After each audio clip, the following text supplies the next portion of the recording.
And yeah, so with the cold and everything I'm that's feeling hitting, the warmth, sir. yeah, up and down the warmth, the red warmth of communism, the dignity, even as I was saying before we went live, So there's that next little cold snap that's going to hit up there in the New York area, and what was it? The last count, was it 16 or was it 18? There's, no, I believe it was around 16, unless they've updated it. Okay, well the And last I I know that it's up from 13, which I think was the original count that I heard. yeah And now they lost on the order of 20 something over an entire year, uh, and it's been 1 month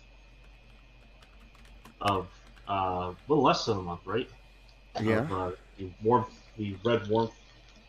yeah. Uh, Well, that they Jack are wrote. feeling the warm embrace of communism. They Well, you are. see, I heard there's a solution. I heard there's a solution. He was just offering it at a conference. If you just Was that the praise conference where he Allah, went and said, you just praise Allah, I believe you get warmed up again.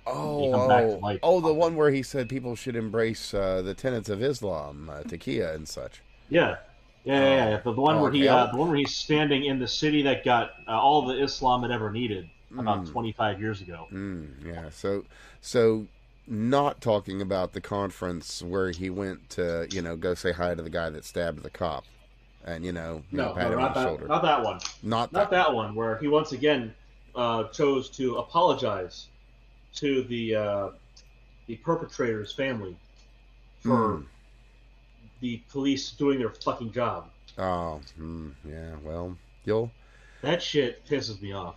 okay. And Like, so look, so you can also, be upset with yeah, cops all you want, but like when it comes to the point where the guy's on camera running at the fucking cop with a knife, what the fuck's he supposed to do? He has the right to go home to his family. Like that is an okay thing for a cop to not get stabbed. yeah, yeah. You would think that. You would think In that, fact, but I'd rather that the person trying to stab the cop get shot, which is mm, what happened, thankfully. well, we should probably The move fact on that to the happier fact that a topics. governor, the fact that a governor is not on the side of the police he is supposed to be in charge of. Also a point. True. Like True. it's his city. What the fuck is wrong with him? And there's the whole snow thing as Well, yeah, well. you know what? The Rappaport. It was funny. So Rappaport, the little dick Donnie Rappaport guy. Yeah, that guy. Yeah, the one who came around and he said, "You know what? I like Donnie now. Let's go ahead and just consider." He was walking down the street, looking at all the snow and trash piled up high. Oh, because Great, you got great video. double piles. Well, you see, it's not just that. Like they did actually go through the effort to separate the trash piles from the recycle piles. Oh So yeah, oh I remember that because it's got a really cool thumbnail of this box of used condoms that's just sitting in the middle of the street. Yeah, I remember that one. Yeah, that was really very eye you catching. know, the fact that they boxed them back up. Well, I mean, you got to put them somewhere. You're not supposed to just I throw them in the guess toilet. So, I I didn't guess. know you're gonna collect them up. Well, I don't. I some Hey, people, hey, you what a know, man's got to need, a man's got to need. I guess. I don't Holy know. shit. Maybe they're.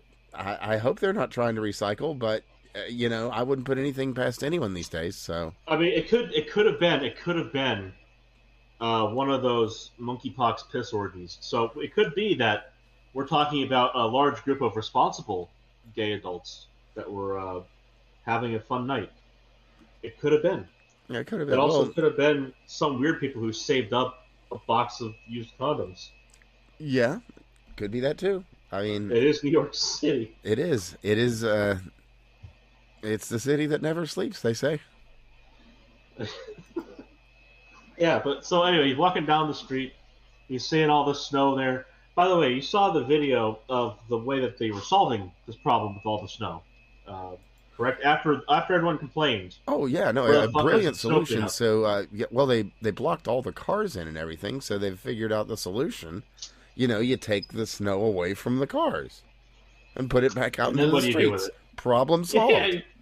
And what lane was it put into? This is the best part. That's my opinion. What was the best? What was the place to put it?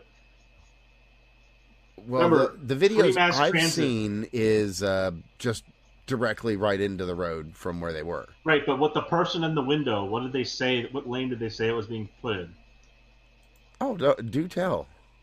The bus lane.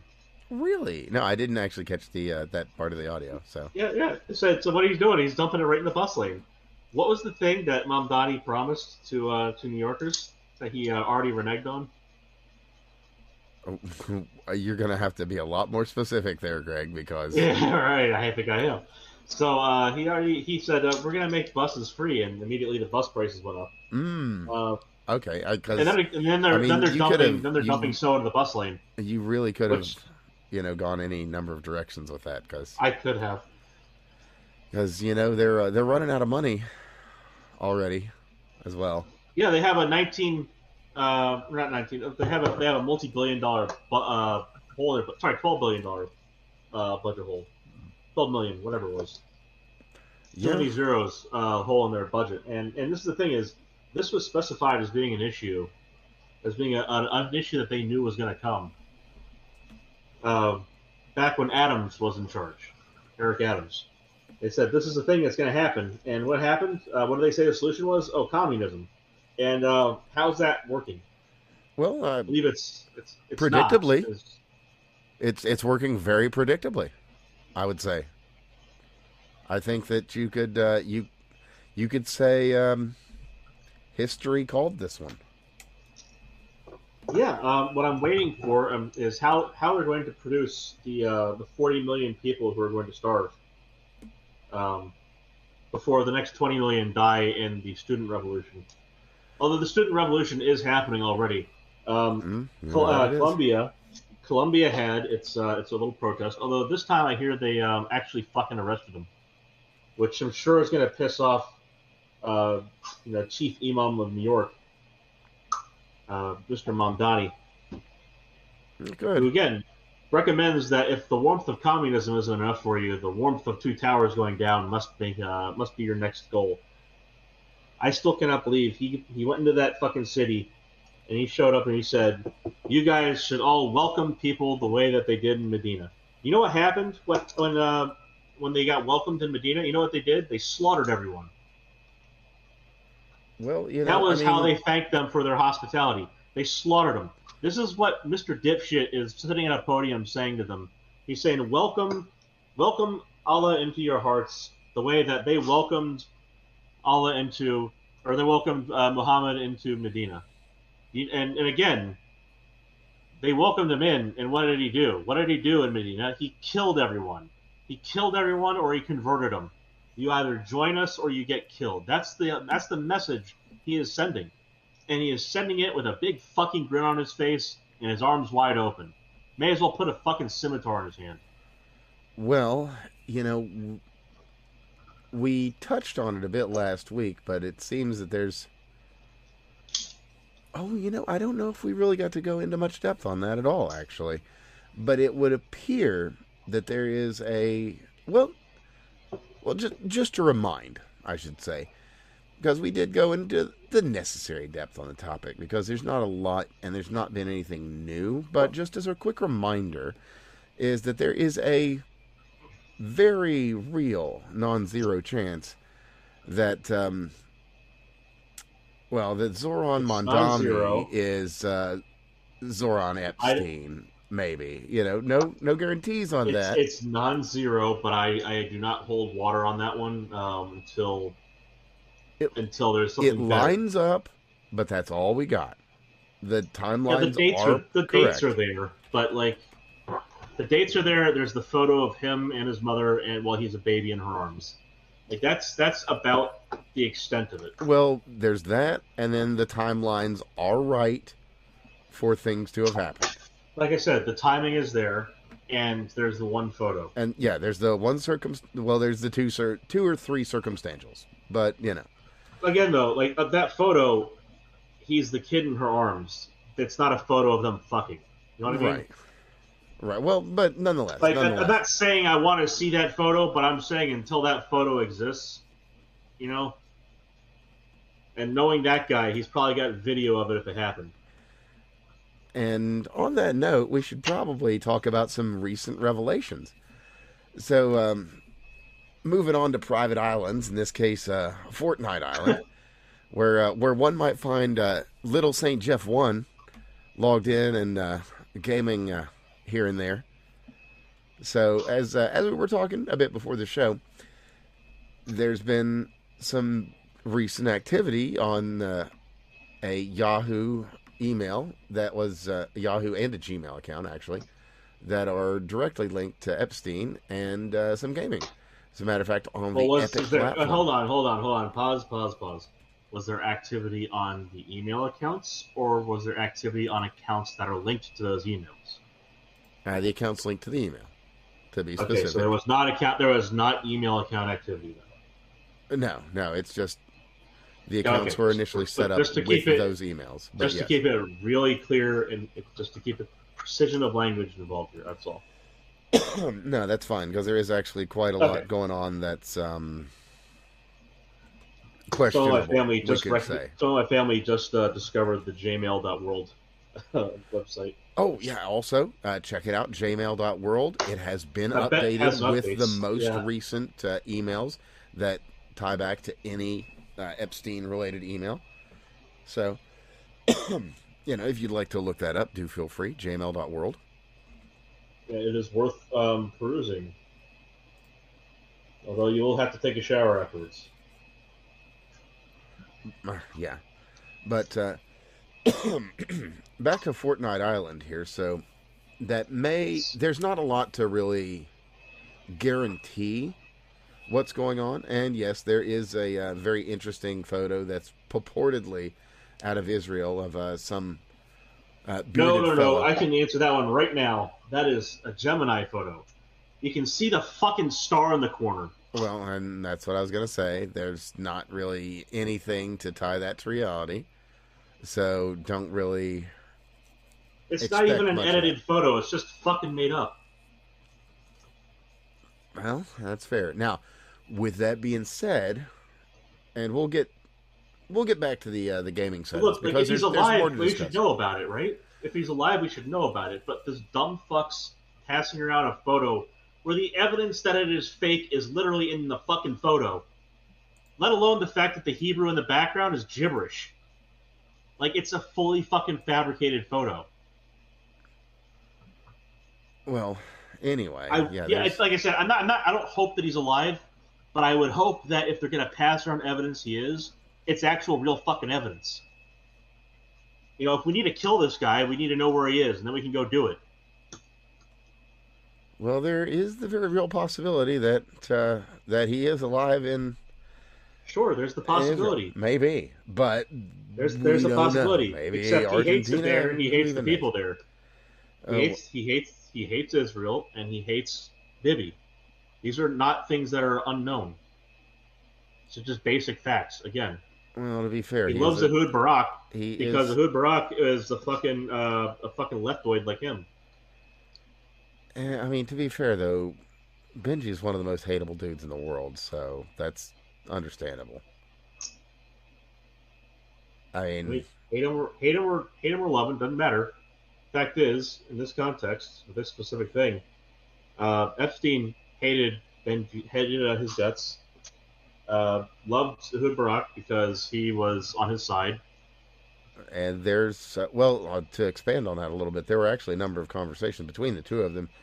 There Yeah, are allegations, and that's all they are. I don't have anything more to it because we only have just kind of the one side of this conversation and no other in persons or whatever. However, I've got another little update on that because we've got some more very interesting updates. But anyway, there's allegations that maybe Ehud Barak was his handler. Can't really say anything more to I it think I lost than you just here. that there are allegations, and it wouldn't be surprising, but that's all that we've really got on that specifically. Now let me see. There was something else. What the heck? You there?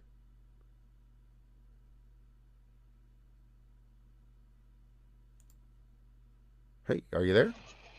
Holy crap! All right, so I missed you for like a solid minute there, Oh yeah, okay. or whatever. That was Anyway, weird. Yeah. So, huh?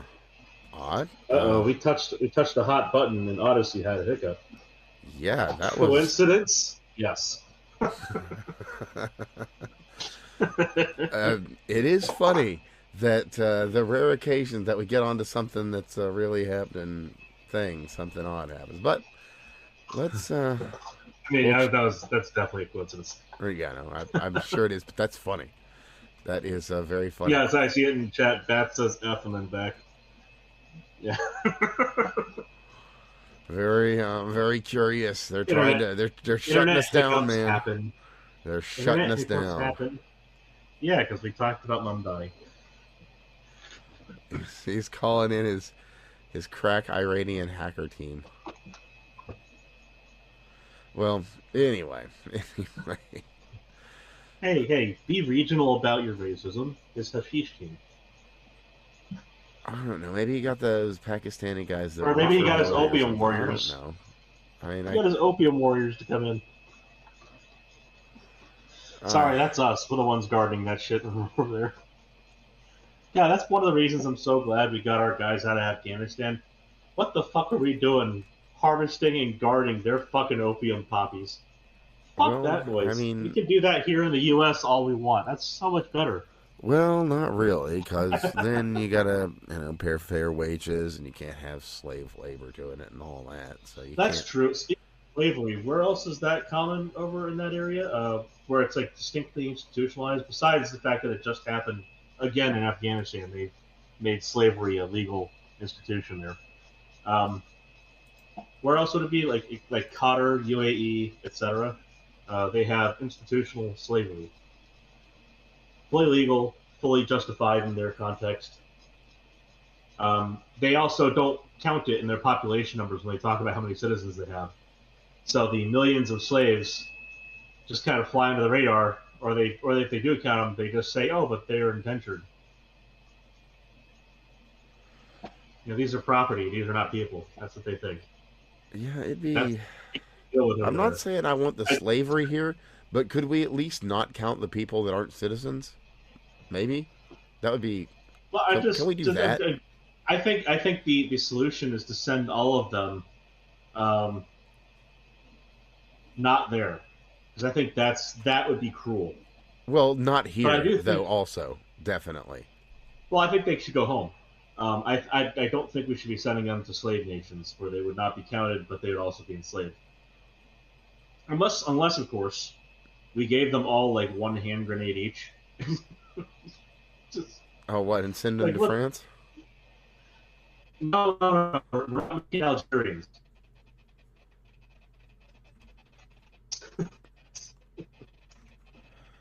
Well, Oh, they have deep dives and deep cuts.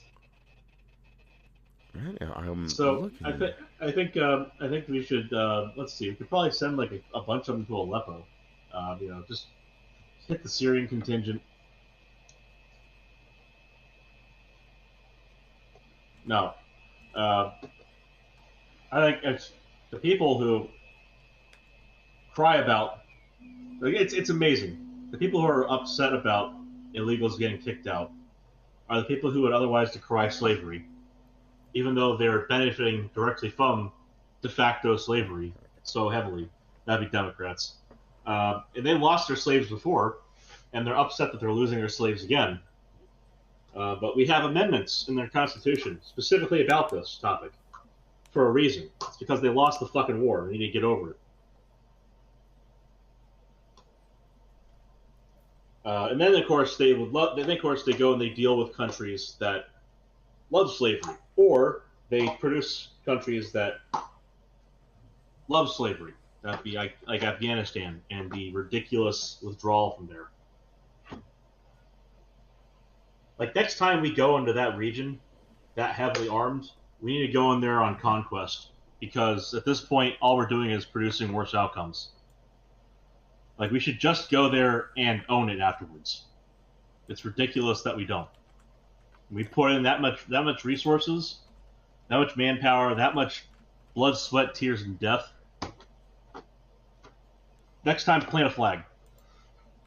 Well, If we're honestly, there, this new deal with Venezuela seems like it might not be a bad like might not be a bad well, play. the Venezuela thing is different though. Like that is distinctly different. We aren't nation building, etc. But if we're gonna go in there to nation build, we should make it part of our nation at the end. Because fuck that noise. Yeah, well, no, that's fair. And if it comes down to whether or not we're going to care for a whole bunch of toothless camel fuckers, like the backward ass people who've taken over the country and turned it back into a shithole, give them a small slice in the corner and tell them if they step out of line, they're fucked, or they can join civilized society. Like it's really stupid that we kicked the Taliban out of Afghanistan only to hand it right back to them. That was retarded. No, that's fair. But I mean, that was a Biden Like thing, so basically friends of everything mine was. friends of mine went over there and got their fucking limbs blown off because of this shit. This is what they got thanked with. Your mission was pointless. That was what they got told. Oh, Thank yeah, you no, for your suffering. that's true. That's true. That's incredibly insulting. A huge waste and mismanagement of resources, including human resources. No, that's a fair And point. then we had the people that are like, slavery is wrong. By the way, these are my friends, the slave owners. Also, stop getting upset at the people picking your fruit. You know, the slaves. Fuck these people. Well, I mean, somebody's got to mow the yards and take care of the Exactly. kids. That while, attitude is so disgusting. I mean, who And they else is wonder going to go why out and buy people. the They ice wonder cream? why. And then they wonder why their whole campaign to introduce the word Latinx didn't fucking work. Well, I guess some Latin folks don't like being called Latinx. That is what it is. But back to the point of note here that we had before we got sidelined, and by golly, we're not going to let My them, fault. not going to let them shut us down here. So back to that. I'll just watch some wild shit happen. That would be so fucking funny. But anyway, on the document. So what happened? No. Yeah. So we have some activity from the Little Saint Jeff at Yahoo that was then linked onto the JE Vacation at Gmail. Which, by the way, if you want to look through there, you can actually find that there was money spent from. I think it was a Visa. It might have been a MasterCard. No, it was actually an American Express. I remember that because they have weird numbers. But it had an American Express link to the account that has put money in that was used at that time and used up until 2025, and then after having been discovered, it was locked down. So he got it. This is clearly someone who has. So let's just go ahead. Let's just go ahead and it is someone who has access to that email. Let's accept as tentative facts. This is somebody who has found a way to take advantage of the situation and use a dead man's financial instruments illegally, and also his gaming accounts. All that we can say for certain is that someone is using that. We don't know anything more. The thing we or can less. we can say two things here. We can say one, yes, it is being used, and two, it is more probable that it is not him. More probable. That doesn't mean it's 100% certain, but it's certainly a greater probability. That is a fair assessment. But the part that I was wanting to mention, and this is without getting into the very interesting 4chan leak, which has turned out to actually be a leak. Right. Which we'll get to that in a moment. But anyway, yeah, because there's all the more things have happened since then. So anyway, that account linked to the Yahoo and then further to the Gmail. However, one can say whatever they might about the current situation. There is this. 1 year and 17 days after the alleged death. Oh, it was directly connected to the Gmail one. So 1 year and 17 days later, this was well before anything was out, before any of these emails were out, before any FOIAs were filed, or any of this data was available. There was an account created with War Thunder. Using that same account, using that same username, using all of the other data linked to the Yahoo, And then, All right, you want a conspiracy theory because this is just a. It would be so funny if. What if it's Alex Soros? okay, that would be kind of funny. Yeah. That, however, I would say is even a little bit less plausible. However, that would be that hilarious. is 100% less likely. I think Jeffrey Epstein is more likely to be the person doing it than Alex Soros. And But it on would be that funny. note, we should probably discuss what came out from 4chan just Right. just on the night of his alleged death. There was a big report that was saying, believe me or not, but Oh, I you're saw talking them. about the post. Yeah, Yeah. I've been looking for it. It's surprisingly difficult to find. Hmm. It's around somewhere. But Yeah. I remember seeing that post years ago, going, "Wow, that's interesting." Probably bullshit, but whatever.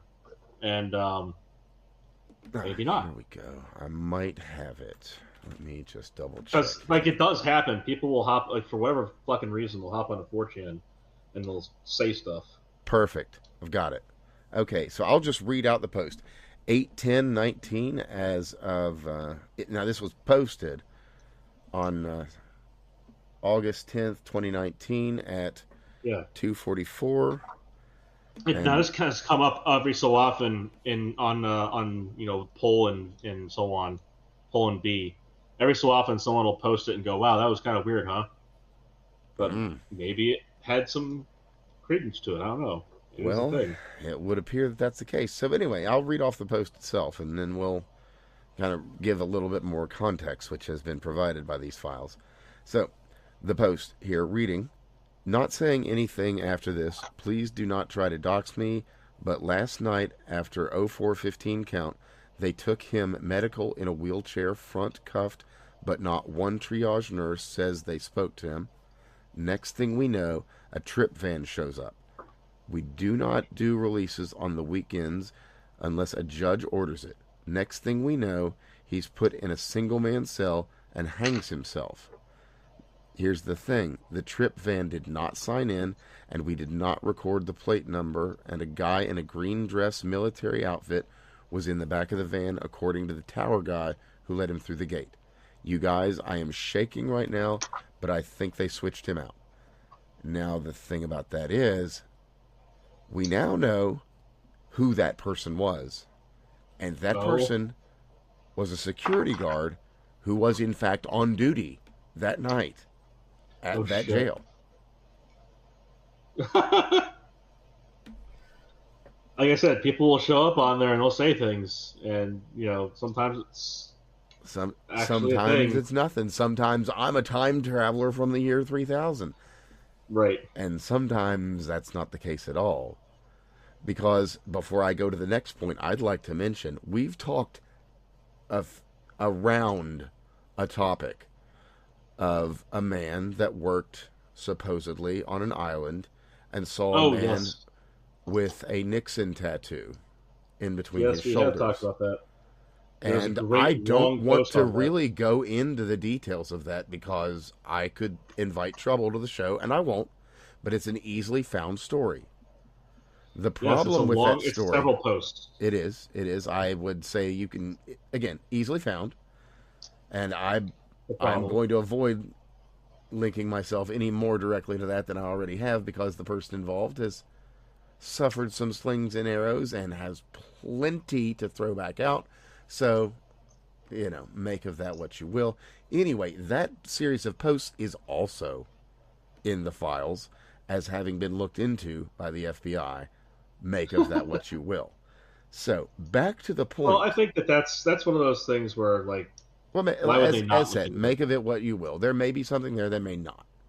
But they considered it worth putting into Well, the why files. why and would looking they into further. not look into it is the question, and I think that there's no reason for them to not spend at least a couple man hours on it. Anywho, Yeah. Well, so back to the night in question, because as we've discussed numerous times, the videos that were posted, when they were posted, we were lucky enough to be able to talk about it right as it was going down. Is those videos that we were given are of a completely different set of cells. Immediately to the left side, beyond the pillar, is the set of stairs that leads up to the cells where Epstein is. And we mentioned this at the time, that around 10:30 p.m., there was someone who went up those stairs. And it is not in the reports. Now then, we go to the FBI analysis of the video that we now have, and I would like to read off that FBI analysis. 10:29 p.m. Person walked from desk area towards either L tier or exit of laundry area and out of view. 10:31 p.m. Person walked from direction of either L tier or laundry room exit and possibly went towards M tier. 10:32. This is all p.m. Person walked from direction of what appeared to be M tier up the stairs to J tier. 10:33. Person walked from J tier down to K tier. 10:34. Person walked from K tier to G tier. This is possibly Officer Knoll.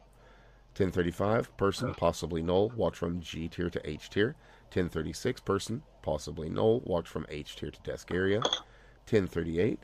Person walked from desk area towards exit to laundry area and out of view. 10:39 p.m. A flash of orange looks to be going up the L tier stairs. Could possibly be an inmate escorted up to that tier. 10:41 p.m. Person walks from the direction of either L tier exit or exit to laundry room back towards desk area. As we said, you can see for a moment in that video someone's headed up there. And now we know that the FBI noticed it as well. Which makes things a lot more complicated, as one might imagine. So we've got a little bit of complication there. We've got some data that someone, whether it be him or whoever, long before anything became public, still making use of that email that people at that time kind of thought were fairly anonymous. We've since learned that Gmail is the farthest thing from that. That's not how that works. Yeah, it does not. It does not work like that at all. But it is what it is. So let's break that bad mood spell here with some interesting and fun news out of the CVS corporation? I guess. I think they're a corporation. I guess. Anyway, they've ended their H-1B lottery, and they're not going to be sponsoring any more H-1Bs. Oh, have they? Yeah, you would think that there wouldn't be a lot of a need for H-1Bs at a CVS, nice local chain, right? But well, everybody's making things difficult. So, just a quick note, dear listeners. Do check out jobs.now if you're looking for a good high-paying IT job, or really kind of in any field, fucking apparently, because this is how it is. You can go there and find yourself something. Lots and lots of good ones. All right, so let's go ahead and throw in another good one, because this one's a double whammy. Love it. So from our man Gabe Newell. This is, we didn't get a chance to report on this last week because I hadn't found out. But on the 26th of January, they won their lawsuit on the patent troll that's been fucking with them for some while now. Now, I'll make this, which of course, that's great. And the double whammy part of it isn't really the judgment, but it is worth mentioning. And that is that we'll be seeing in the coming days just how much they're going to be owed for this patent troll. That's not the double whammy. The double whammy is it's a Rothschild organization. And you're going to be happy about that. It makes my heart sing to know that the Rothschilds will have to pay out money to an honest American dude. You know, it just makes me want to salute the flag. So, just a little bit of a background here. I'm just quoting from another 4chan post, believe it or not. So, Valve says the Rothschilds and his entities are patent trolls running a business model of mass patent assertions and quick settlements. Valve seeks a declaratory judgment. The U.S. patent number 8856221 is invalid and unenforceable against Valve. Claims breach of contract, violation of Washington Patent Troll Prevention Act, RCW 19.350, and Consumer Protection Act, RCW 1986. And then other fun stuff. Background deal that's at the center of the fight. In earlier litigation, Display Technologies, which is the Rothschild technology in question, sued Valve in a 2015 patent number 8671195. The parties settled in 2016 with a global settlement and a license agreement, giving Valve a perpetual, irrevocable, paid-up worldwide license and a covenant not to sue on a portfolio of Rothschild patents and their family members' patents as well. So there's your whole thing, and goodbye. The end. They win. Valve wins. The Rothschilds, yes, it does. So have we got any other updates? Make a shit dicks and carry on. And also, you know, Gabe's taking care of himself. I appreciate that. I hope, though, I very sincerely hope they are grooming a proper replacement, someone that can do the job right. Because you got to have somebody real proper for that one. That's an easy dynasty to let fall. We can't have that. Like I said, you know, I'll do it. I won't like it, but I'll do it. I'm sure. So, since we're on a good news kick, and because we can, be right back. Oh yeah. But anyway, so like I was saying here, since we are on a bit of a good news kick, let's go ahead and keep it going. And with that, I've got this one out of Wyoming. It's the Granite Act. Let me see if it's actually short for something cool or if it's just. Oh, it is. Okay. Excuse me. Guaranteeing rights against novel international tyranny and extortion. Mwah. Chef's kiss. That's how you name a bill.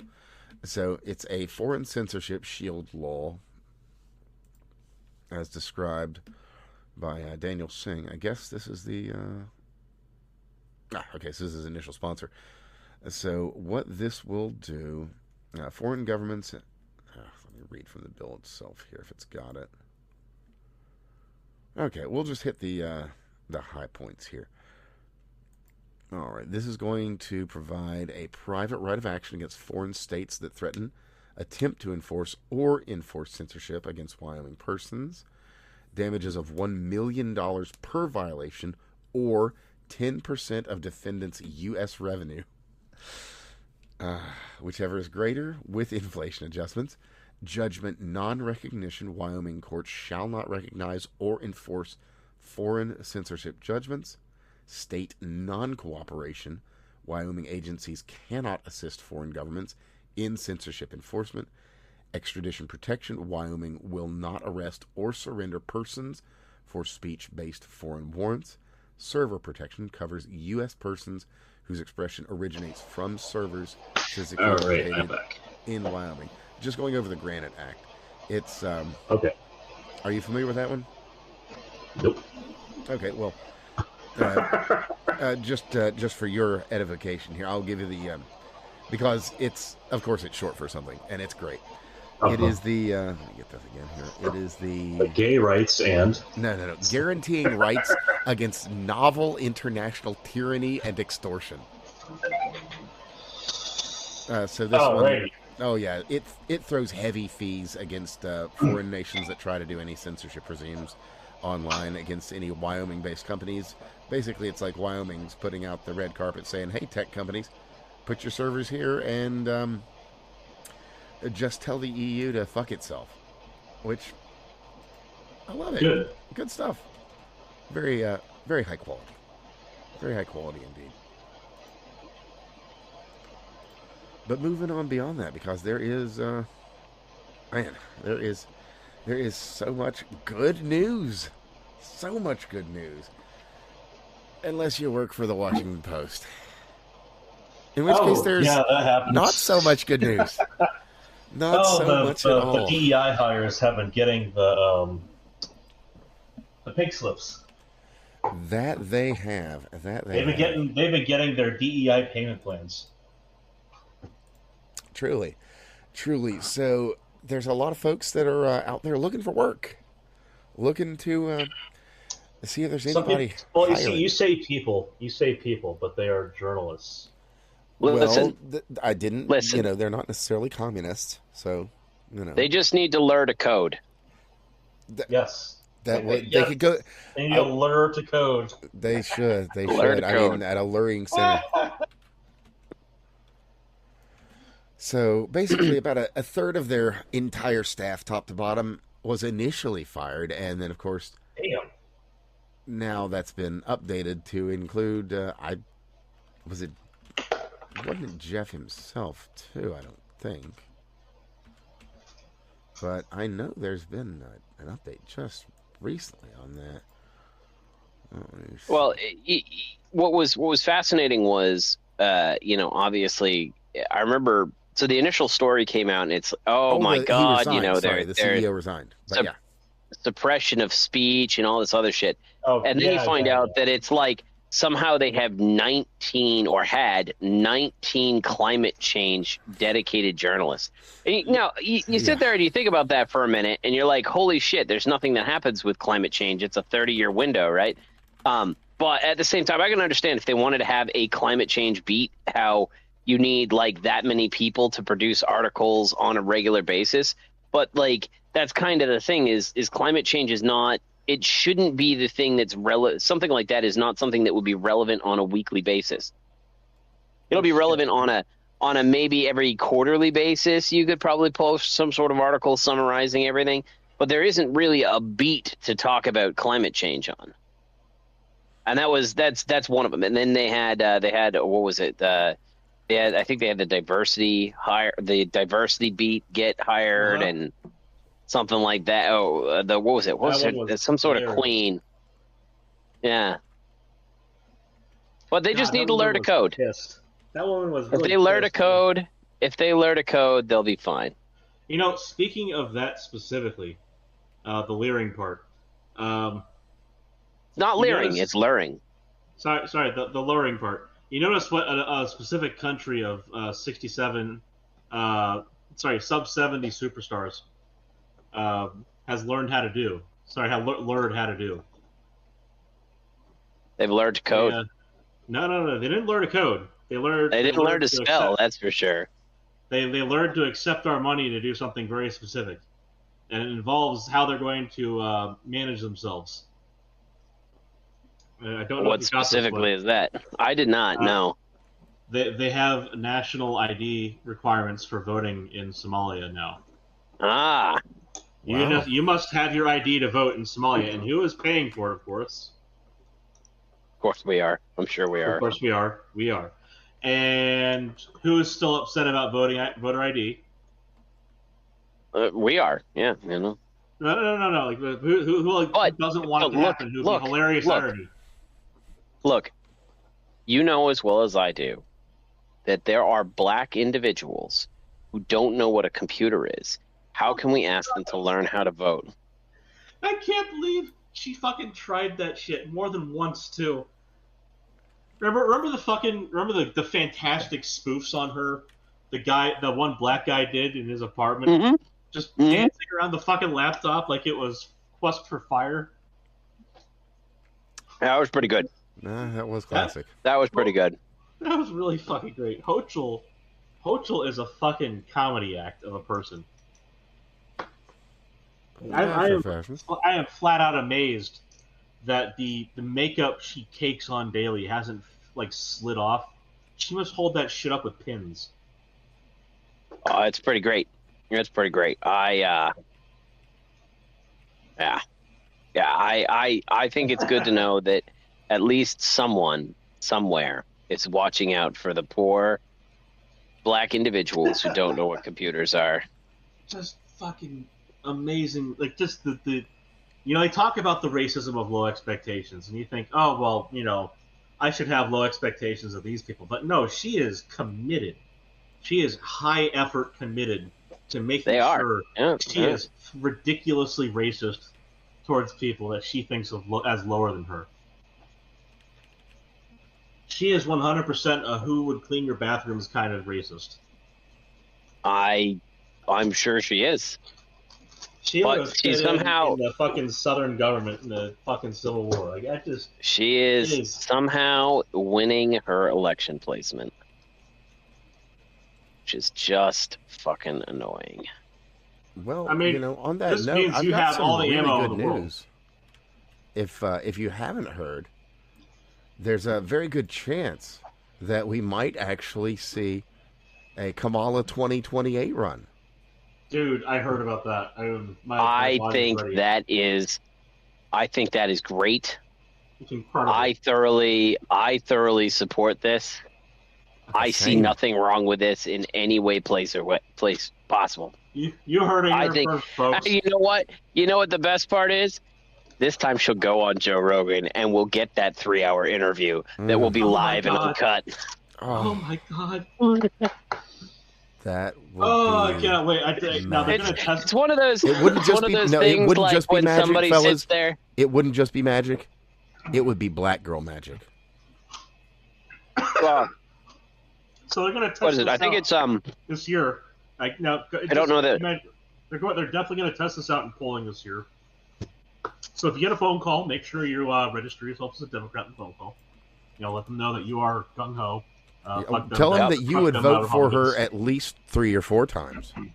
Exactly. Yeah. So that they know you're a real Democrat. That way they know you're serious. Make sure you tell them you love migrants no matter where they're from. That nobody's illegal on stolen land. That you will happily not invade Billie Eilish's fucking private compound. That you are 100% for taking down the country by paying for everyone else's problems so that they can send their worst and dumbest here. But yeah, they're going to test out her policy measures. They're going to be farming information this year as the lead up to the midterms to see if they can positively put her forward. And I so want to see that in 2028. That would be just amazing.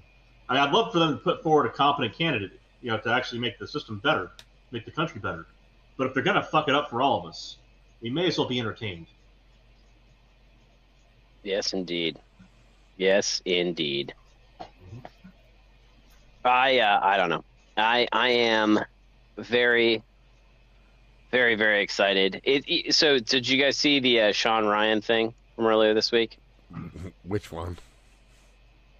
Oh, he posted about the camp, right? There's a religious camp that threatened to sue him for defamation because they had sexual misconduct with kids. They got the victims I've to sign. Been watching his drama with somebody else, something else. No, actually, I'm not familiar with that. Yeah, no. So he turned around and he went out there and he got there's a camp. I can't remember what it is. It's a religious camp, and they had this I don't know what the exact story is on the extent of it is, but they had extensive sexual abuse of children that happened at this camp, and then they settled with a bunch of these people out of court. Okay. And then they put NDAs on them, the whole bit, and they called it out. Like he had somebody come on his show, and that person was talking about it, and so they threatened him with a lawsuit. And I think that his response came out this week, and he said, "Go right the fuck ahead, because we welcome discovery." Right? And I think that's the same thing. Like another Kamala Harris campaign, where she has to compete in the primary and go through the primary process. I'm hoping they do that. And then she has to actually run. She doesn't have 3 months to try to. It's not a case where they replace the guy in August and give her like 2 months to try to like maybe have the honeymoon period. She's got to run a whole fucking year. She's got to run a whole year. She's gonna go on Rogan. She's gonna get those podcast interviews. Oh, please have a Kamala Harris. I value that time. I can't remember what the rest of it is, but it was really funny. Whatever she said. Now, speaking of retards doing dumb shit, there was that Jake Lang guy. I believe that's his name, right? The J6 guy, who turned out he's a bit of a Nazi retard, but innocently he was just trying to talk somewhere and he got dragged off of a building. He got back in the news this week because was it Minnesota or whatever place he was at? They paid with city fucking funds to put basically an anti-ice sculpture out front of a building. I saw that. Yeah, And then he kicked down the letters, ice. so it said pro ice. Now, I thought that was funny, but I also thought it was stupid because it's a little juvenile, but yes, it is funny.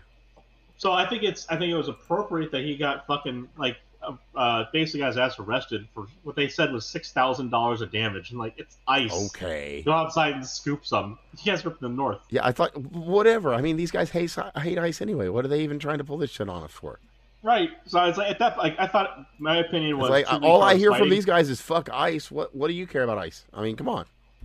My opinion is two retards fighting. I am entertained. This is great. Let them have at each other. Like nobody got hurt. Nobody got shot. I mean, I do agree. I actually agree that they should hold them accountable. 100% they should. It goes back to like so. Hold the people who spent it accountable. That's all. No. That was an approved. They paid for the art installation. They paid for the permit. They did the whole thing, right? Like, yeah, they have the right to have that stuff out there, and you can't destroy it. Now, this is, and I want to draw a distinction between something that was very similar, which was the Baphomet statuary that was put in a courthouse that somebody took down. Oh yeah, the Baphomet statuary was intended to be offensive. Their anti-ice protest thing is not. It's just it is literally an expression of free speech. That is intended to be offensive against one specific group of people who are part of the government, which at that point I kind of have to. You're allowed to protest, right? It's not. Yeah, you're allowed to protest, exactly. Right? You can say I don't like what the government's doing. That's 100% allowed, right? I'm 100% on board with them. And here's the other thing: they were not in the middle of the fucking road. They weren't out there whistling and shit. It was just nice sculpture. This is the thing I'm actually okay with. The problem I had was they used state funds to do it. That is government funds that were wasted on that. Did they? Had it just been yeah, that's why I was upset about it. That's the only reason.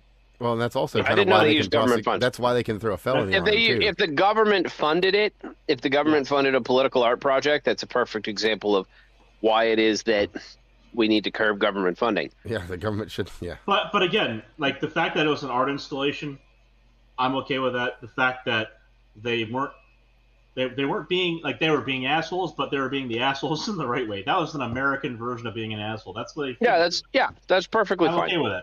So like that expression I was fine with. The fact that they used state funds, retarded. The fact that he went up there and kicked down letters to make it say pro ice. I thought that was hilarious, and that's two retards fighting at that point, and I can do it in court, and that's great. I think he should pay the $6,000 of damage they quote, and then he should spit on it when he sends it to him.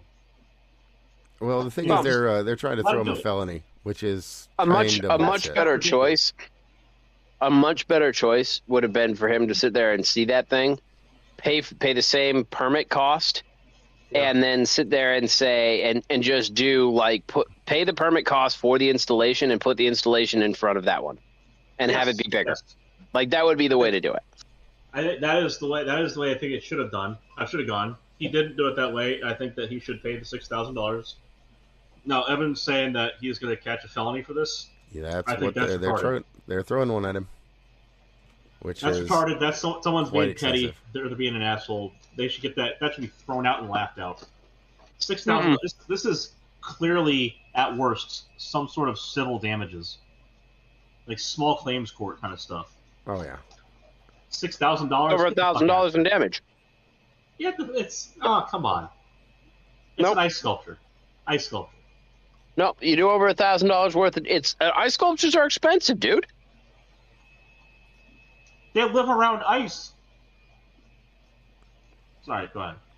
It's still expensive. The carving costs money. All right. That is ridiculous. Right? Like, let's not. So the people who sat there and keyed Tesla cars, that's about $1,000 in body damage. They should go to fucking felony, and they should go to jail, and they should lose their right to vote.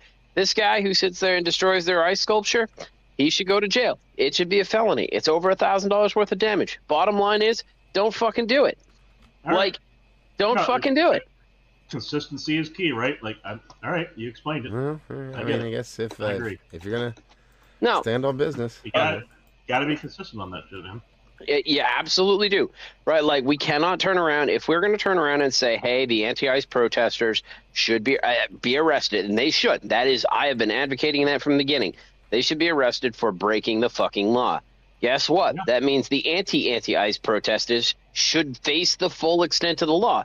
If I want harsh penalties for anti-ICE protesters, I want harsh penalties for anti-ICE protesters, because the bottom line is everybody who's a fucking moron should go to fucking jail.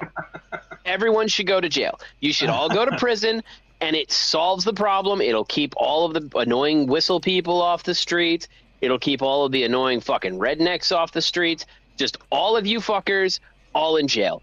And the world, Asmongold has a 2% rule, and the 2% rule applies to the left and the right. Get them all off the fucking street. So speaking of whistles, I saw someone saw an X video of someone doing basically what I've been recommending from the beginning on the whistles, which is to go find out where they are and whistle to get them to waste their time. You know, get them to come out like ants that you just like kick the pile. And so someone showed up. Now he did things a little different. He was in his car. I would not recommend being in your car, just because then they'll go and videotape your fucking car. It's like, I don't want them. Like, they can follow me home, whatever, and then I have guns, but like, I don't want them just knowing my license plate and follow me around like that shit. And I'd just rather have them, you know, swarm around, and then I'll be surreptitious about it, and, you know, put the whistle away. But this guy had just blown his whistle from his car after he saw one of the Ice Watch people out there in his orange vest. And then more people showed up, and he starts haggling them. So he starts heckling them. That's, you know, look at you people, you're fucking grade school morons. Well, and one comes over and starts recording his car. It's like, what the fuck are you gonna do? I thought it was really funny. I think it's highly encourageable behavior that people, you know, go out. Oh, absolutely.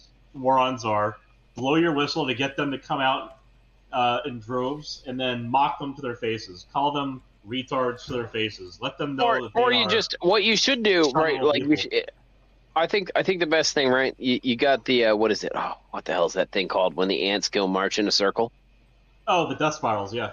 The death spirals, yeah. I think that's the better choice, right? To run out there, start blowing your whistle, have all these other people come start blowing the whistle, and then you go walk away, and you go somewhere else and you blow a whistle, and you that's do exactly what I was saying before. Like, you don't sit there and mock them to their face. Maybe you get somebody who just records it, and and that's all you do, right? Like just to.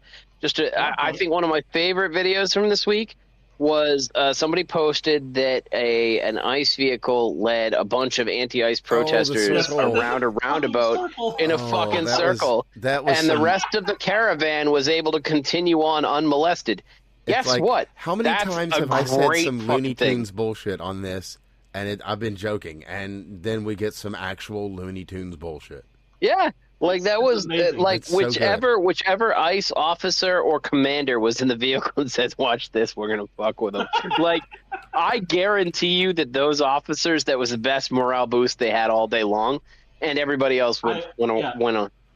I've got the video right here from Nick Shorter. I'll throw that in below for everybody because it is literally hilarious. You could just throw yakety sacks over it, and it would be perfect. That being said, let's switch topics, if you don't mind me driving the conversation for a minute, Evan. Well, real quickly, you're gonna love this, and I can't drive the conversation. I see how it is. You were talking about retards, and I need to get some input on this because. Okay, he has needs, Steve. We need to let him have just his check needs. staff chat real quick because he does have needs. There's apparently a Leviathan. There's a Leviathan. Okay, yes, hold on. And you can view it on GPS. There's a Leviathan on GPS. Yeah. People on Threads have found it. They have. What Because school of Oh life? my Tell god. me about this life. You Tell me can- about this. What kind of landfill are we talking about, or is this out in the ocean? this is out in the ocean, of course. You can see the Okay, pictures. Leviathan in the ocean. Oh yeah, it's waking up, guys. Fucking A. Oh, I'm sorry. This. You know, Alright, just down off Argentina, you can see it there. Just waking up, you can see Oh its my eyes. god. I'm telling you. My god. Oh, AI slop. yeah. Well, so leading into what I was going to go with, Yeah, so anyway. one of the things that's come up with budgets, military budget or DOE, DOA. So our budget was passed, so I'm not in any concern. Plus, my kid comes on Monday, so like I may or may not be great. here for the next few weeks, right? Understandable. Yeah, so- let us know. so in any case- congratulations. Yeah, absolutely. Will do. I'll send pictures. So in any case, the government did a partial shutdown for a short period of time, and now they're going to negotiate how they handle ICE. One of the things that was positive in the negotiations or the preliminary negotiations is body cameras on ICE. I do not understand why not every police officer everywhere under any form of law enforcement has a body camera, because they have literally body cameras ended BLM. That is the thing that ended the BLM movement. And like there is zero reason to not have ICE wear body cameras. Any of this stuff like would have gone away very quickly. So it's a good thing that Republicans and Democrats agree, and that they found the funds of all of the millions of dollars that we gave them to fucking put body cameras on every one of their fucking officers. That should have happened a long time ago. Now, It would have stopped all this bullshit right away. Yeah. to what Kreggles was sitting there and alluding to, the big point of contention is the wearing of the masks. And to be honest, I see both sides on that issue. I actually agree with the Democrats; they shouldn't be wearing masks. That being said, I also understand why they're wearing masks, and it's the same reason that Craig doesn't want to be in a car and doesn't want his license plate captured, because you know what these people are going to do.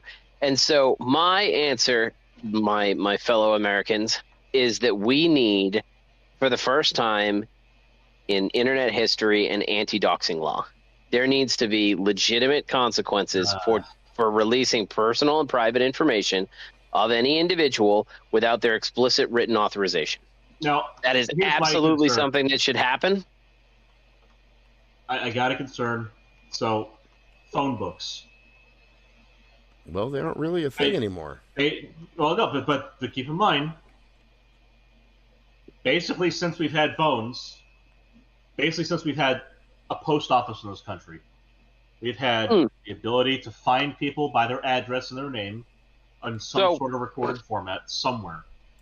So that's fair. And I know you can you can opt out and say I want my stuff private, and you'll see it. And if you look through a phone book, it usually has their name and address and phone number. You'll see where it says private information or private drive, and that's all you get. And that's the thing I don't understand how we're going to get around that yet. I think that's actually pretty easy, right? You just turn around and say that you are not able to identify the personal and private information of individual. You turn around and start with that, right?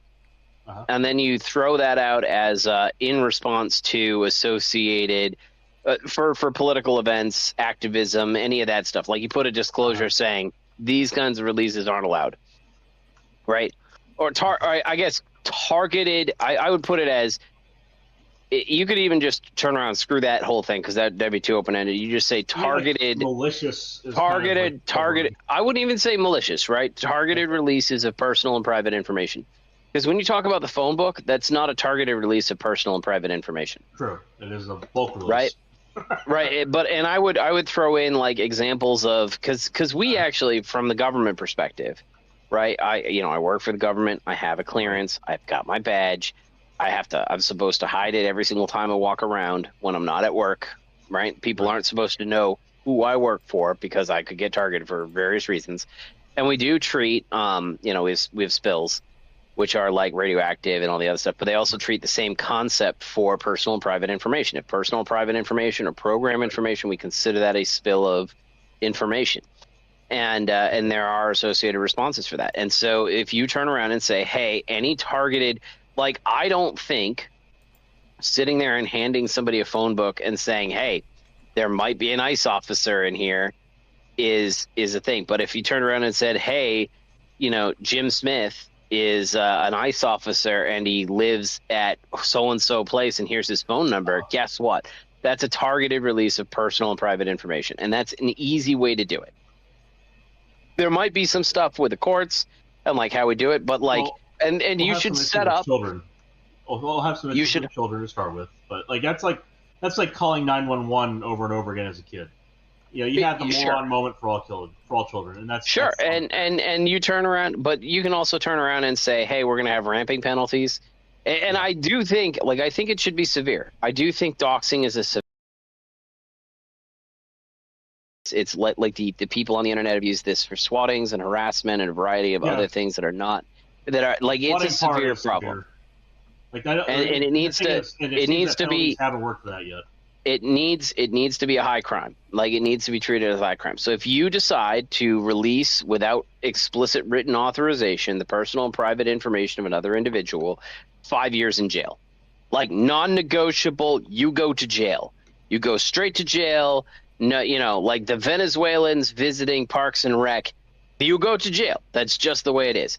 In the event that that individual is harassed or anything else like that, or there is an actual outcome, like a direct, tangible result of your disclosure, you add another 5 years. So you go to jail. If somebody gets harassed or bothered, or somebody shows up at their house, or they get nasty letters or something as a result of you doing doxing, that's 10 years in jail, motherfucker. And if you do it to a federal agent, it's 15 years in jail. And I think that if you turn around and said, and that's going to be like, that's not negotiable. Like if it happened and you turn around and you can, because I'm getting sick and tired of these things getting pled down to misdemeanors. You turn around and say, if this happens, the government is obligated to prosecute it to the fullest extent of the law for any individual. And that means that anyone who doxes an officer goes to jail for 15 years, like especially if they get harassed. I think that's fair. I think that's fair to take the masks off. And then you turn around and say, in the event that any actual harm, and that's just harassment, right? That's just harassment of a federal officer. Any actual harm comes to them or their families, it's like lifetime in prison / public execution. You start that at the negotiating table. I'm sure we could probably get to 15 years. I think that's probably reasonable. I bet you that there are more than a few congressmen and senators on both sides that would be very happy to have an anti-doxing law. Because people do this weird shit. You're gonna have to find is the ones who've already had that shit happen to them, because that's the only way you're gonna get any empathy out of these creatures. I'd be willing to bet you most of Congress acknowledges it's a real and serious threat, and they don't want that happening to them. But you do that, right? That's the thing, that's what I mean. Is you have to get them, you have to get at them with the selfish nature that they already exist with. Like that's the way you get it. You're not gonna get it from just. Like, but think of the children. Like, that's not going to work. It's going to have to be, you've been doxxed before. How much would you like it if that guy went to jail? 100%. But, that's an easy conversation to have behind closed doors, and then they can come out and make their think of the children speeches. Well, yeah, right? That's going to be a thing anyway. But. But like, I do agree that ICE officers should not be masked. Right? Outside of PPE for cold weather or something like that, I think their badge number... Well, here's the thing: is their badge number should be emblazoned very clearly, so that somebody can sit there and you can send a request and they can send it to the circular filing bin. I have no problem with them handling that at a departmental level, but you absolutely should have your face and badge number easily readable on your uniform, and they should be uniformed, right?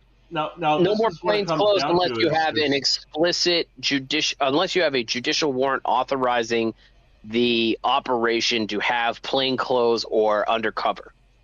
Now, plain clothes, I think they should be uniformed 100%, sure. Now, when 100%. When it comes to the masks, though, like we do and I use the royal we here because the U.S. government is the we I'm talking about. The U.S. we have our counterterrorism people, like they wear masks for a reason. SFs wear masks. Like they do that because the other side of that, and this you can. Here's the thing: is I don't think it's going to be American citizens that they're so worried about. We've got people like Trenda Aragua and MS-13 that are coming after our guys too. This isn't just about American citizens sending them a nastygram. Like sending them a poop sender bag. That's a flaming dog shit bag is the least of their worries when it comes to what's going to come down the pipeline from having their face posted all over the internet by some wannabe activist. And I agree with you, and that's why PPI, that's why when they do it, it should be. You need to turn around and say that the activist who does this goes to jail. If they do it to a federal officer, it adds 5 years, right? And then if you do it, there is harm. They're treated as an accomplice to that crime, whatever that crime may be. And yes, that means that the officers could be targeted and something bad could happen to them, but that's part of the fucking job, right? That's part of the fucking job. We can only control, right? You get paid a lot of money, you get a big bonus, big paycheck. I think that's fine. In exchange, while you're conducting operations on U.S. soil, you need to be unmasked. You need to have your badge number clearly identified. But in exchange, any idiot who decides to post your personal and private information online goes to jail.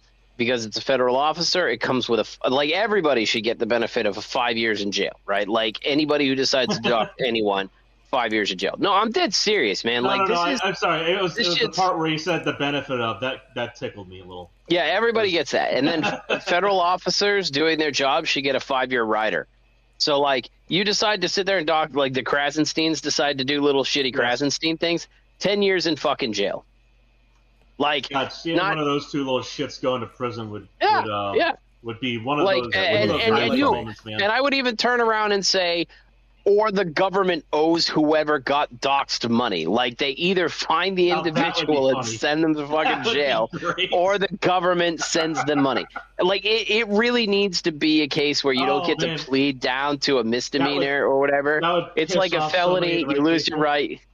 Yeah, absolutely. You have to, if in the event that you get doxed online, you should be able to go to the police or the FBI, and they need to be able to demonstrate that they have attempted to charge the individual to the maximum extent of the law, which is the fucking law. And your mandatory minimum is 5 years in jail for doxing, plus 5 years for a federal officer rider, and then an additional 5 years if there's anybody who actually ever did anything to you. And then, by the way, on top of that, in the event that you actually have real physical harm, real shit, a violent crime is committed against you or your family, and you can even if it's not related to the doxing, you just have a violent crime committed against you and your family because you never prove whatever, right? The individual for the entire period of time that they could have been susceptible, so let's say 15 years, anytime in that period of time, not only do they get the 15 years, but they also get labeled as an accomplice to whatever the other crime is. Well, Judge Steve of the New York region. You turn around and you make it a no shit legitimate problem, and I think that they don't have an excuse for going and putting masks on their face. I understand what the fear is, and I think it's a legitimate fear. Just as a quick aside, though, you can totally get away with all of that bullshit over in the UK if you're a member of Palestine Action. Don't know if you saw that. There's a cop who got her spine broken in 3 places by a sledgehammer. But anyway, the people who are responsible, the jury found him not guilty, so it's fine. Just lifelong injuries. Yeah, it just happened to be a heavily Muslim area. As you do. As far as the jury is concerned, they got off because the Ummah came in and helped out their boys. Yeah, that's funny. That's real funny. Yeah, ultimately, that's the risk of a jury of your peers, right? Yeah, it wasn't of the cops' peers though, was it? Yeah, that's the risk of a The cop is not entitled to a jury of his peers for the sentencing. Well, the accused is entitled to a jury of their peers. Yes, but the peers are supposed to be the peers of the people involved in the court case. Yeah. Well, again, generally speaking, this is one of the benefits of a multicultural democracy. Yahoo. My point here is Steve. Look, if you have a fucking invader come in and fuck up one of the people in your city, and you have a bunch of other invaders sit in the jury, and then say, "Oh yeah, they're not guilty." Nah, fuck that. Oh, I get it, right? That's inherently a problem with demographics and cultural Yeah, that's what happens affinity, and when all you that let people stuff, come right? in and replace you. I mean, I think that I still think that a lot of the stuff surrounding the idea of great replacement, there's embellishments on what was actually in documents, and that's all bullshit. But it comes down to the fundamentals that it's 100% correct. They said their goal is to replace people. In demographics is destiny, all that other jazz. Like that's all there. They literally say this stuff in black and white. Mm. So when it comes down to seeing that in action, this is it. Like the person fucked up an officer's spine with a sledgehammer and then got let off for it. That's insane. Yeah, that's pretty crazy. But things are I get really it. crazy over there in the UK. But yeah. But you know what's great? You know what's great about them doing that? It's just another data point to drive the conversation. There's a Well, fair point and there. also Ultimately, broken spine. because you think that cops aren't going to react to that whole thing? They can't though. They are hamstrung. Yeah. Well, they probably will. Sure. They'll probably They just go don't- ahead and throw. There are throw so a many pride ways parade. to respond to something, including non-response. There are, yes. So, like, I'm not too worried. Oh yeah, well I'm not too worried. They're See- already fucked, so it's not like you're going to get unfucked. So I mean, there isn't Now really much to worry here's about. in the same vein here. Speaking of responses, I believe I mentioned this. I spoke about this on Zatwaters. So the Ummah of Texas, the caliphate that's growing in Texas, is celebrating the victory of Mamdani winning in New York. And as part of that, they cited the fact that they are winning all over Europe and different places there, different cities, countries. And then they really harped on Vienna, that being the place that they got stopped during the Crusades and then got expelled from Europe. Like they are looking at the victories across the Western world right now. This is a high moment, and obviously these high moments for them, it tends to be one of those things where they eat their victories and take the they snatch the L from the jaws of W, so to speak. And I can't wait for that to happen. But at the same time, like these are all victories that they are claiming. It's not just the justice aspect of it, as also slowing down a literal fucking invasion.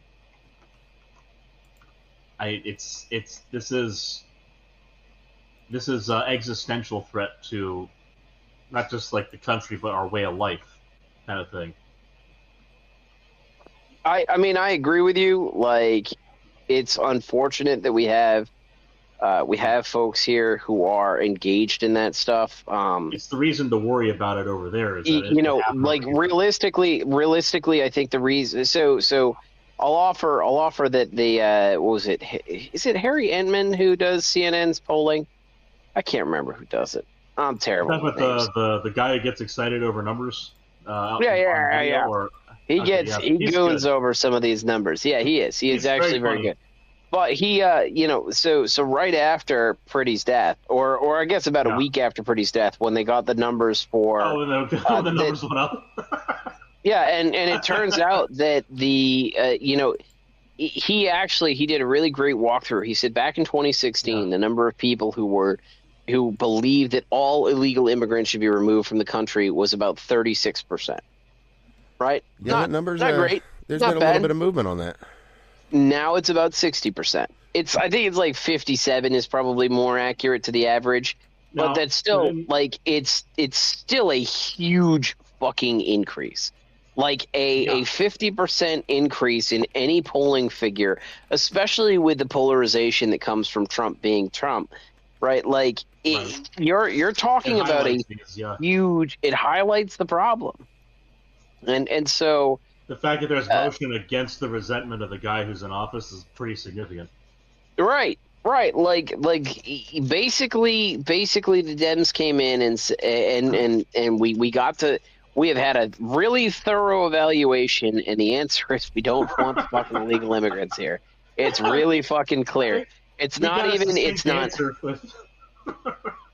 the 10 million that were let in. under the last guy. I think we got a real clear view of what's literally, come down like, the we get the polling after we shot a guy, and when you look at Pretty, right, as much as I'm not saying that it's pretty. He started off as a pretty sympathetic character until a lot more came out of it. Yeah. But I mean, still, like, after the shooting, the numbers did not change at all. Their sympathetic case just did not come across as something that we gave a shit about it kind of evaporated, didn't it? all. And it's like, I mean, obviously, like, it's again, I still think it's a tragedy. I think most people still think it's a tragedy. All that stuff's true, but it doesn't fucking matter. Get shot. I don't want him to get shot. I would have much rather had him crying during an arrest than be shot. Right. Nobody wants and to so, see it.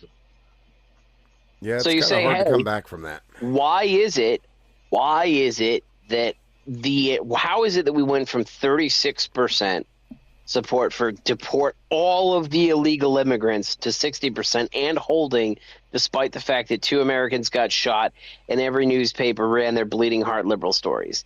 And the answer is probably because we saw places like fucking Europe, right? We can look over there and we've seen what's happened with their unmitigated, unrestrained immigration. And it is not good. And we are reacting to the stuff that we have here, which is obviously its own problem, but it's nowhere near the level of like bad shittery that they're dealing with. Yeah, I guess that's true, sure. Right? And so realistically, you know, something like the officer getting their spine broken, being in America, Americans cry, right? Especially the fat fucking land whales, which I'm kind of in the same category, so I shouldn't talk that much. But no. I think that gives you and I, because I being the same category, I think it gives us carte blanche. Fuck that shit. Yeah. I will happily lambaste the land whales and use my defense as I am one of you. Fuck you. Yeah, I just, you know, I look at it and I look at the land whales and I'm kind of like, man, you know, they're going to cry. But I also think that between all of the crazy shit that we saw with illegal immigrants under Biden and all the crazy shit that we're seeing over there, the more crazy shit that Europe does, the better off it is for us, right? Those of us who are on the right or the libertarian side or whatever, it is great. It is so like, what was it? Somebody came out and said that every few years, every couple of decades, we need a contained socialism experiment. And something like New York City is a contained socialism experiment. Every generation needs to see it because we need to watch what happens and it needs to be publicized. And the shit hitting the fan aspect or the fact that they cave and they walk back all their policies, like that needs to be seen. It's the same thing with illegal immigration. We need some place that's not here that is a perfect example of. I've got it. Well, on that note, there's actually someone we've spoken of a couple of times on the show. Noted French person? Noted living creature, Evan Loves Wharf. Who can be found at ESJ, at ESJ.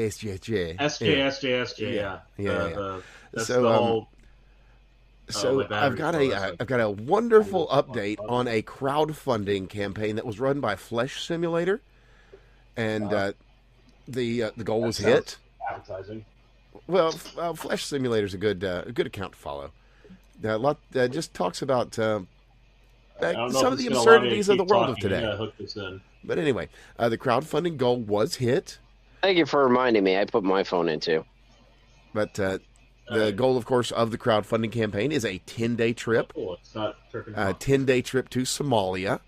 They crowdfunded him a trip? Oh, it gets better. We were talking about the one where he got his it gets better. Account kicked off or whatever. Oh, no, better even than that. This is a contest. 10-day trip to Somalia, $10,000 in cash money, all expenses paid. Here are the criteria. Number 1, you must go by yourself. You can make friends, but you cannot hire armed guards. Number 2, you must stay at a different hotel each night. Number 3, you must bring the $10,000 in cash with you at all times. Oh my God. At SJSJSJ, what do you say? To which a reply was issued, Oh being, boy. "This is a very funny misread of my politics." Well, a That's not a reply yes or was a no. then given by the crowdfunder and leader of this campaign, to which there has not yet been another reply, but I'll go ahead and read that. "Your politics are irrelevant. Would you like to go Yes. to Somalia?" Go it. And surprisingly, we've not heard a reply since the end of January on this. Believe it or not. I'm a I big believe it. fan of, especially for these protesters, like the anti-ICE protesters. I kind of think this would be a great solution to the, I don't want to pay for their prison time thing that I struggle with. Like, you turn around and say, hey, look, here's what we're going to do. We're going to send you to the third world, and we're going to give you $2,500, right? Like, and you're just going to have to renounce your citizenship. All you have to do is just no longer be a citizen of the United States. You're not going to vote in our elections. You're not going to argue with us. We accept that we're racists. 100% on board that we're racists. Yeah, you got us. You caught us. Shithole nation you like. We can send Yeah, you and- Oh, Haiti. they're never gonna believe this. No, Come on, no. guys.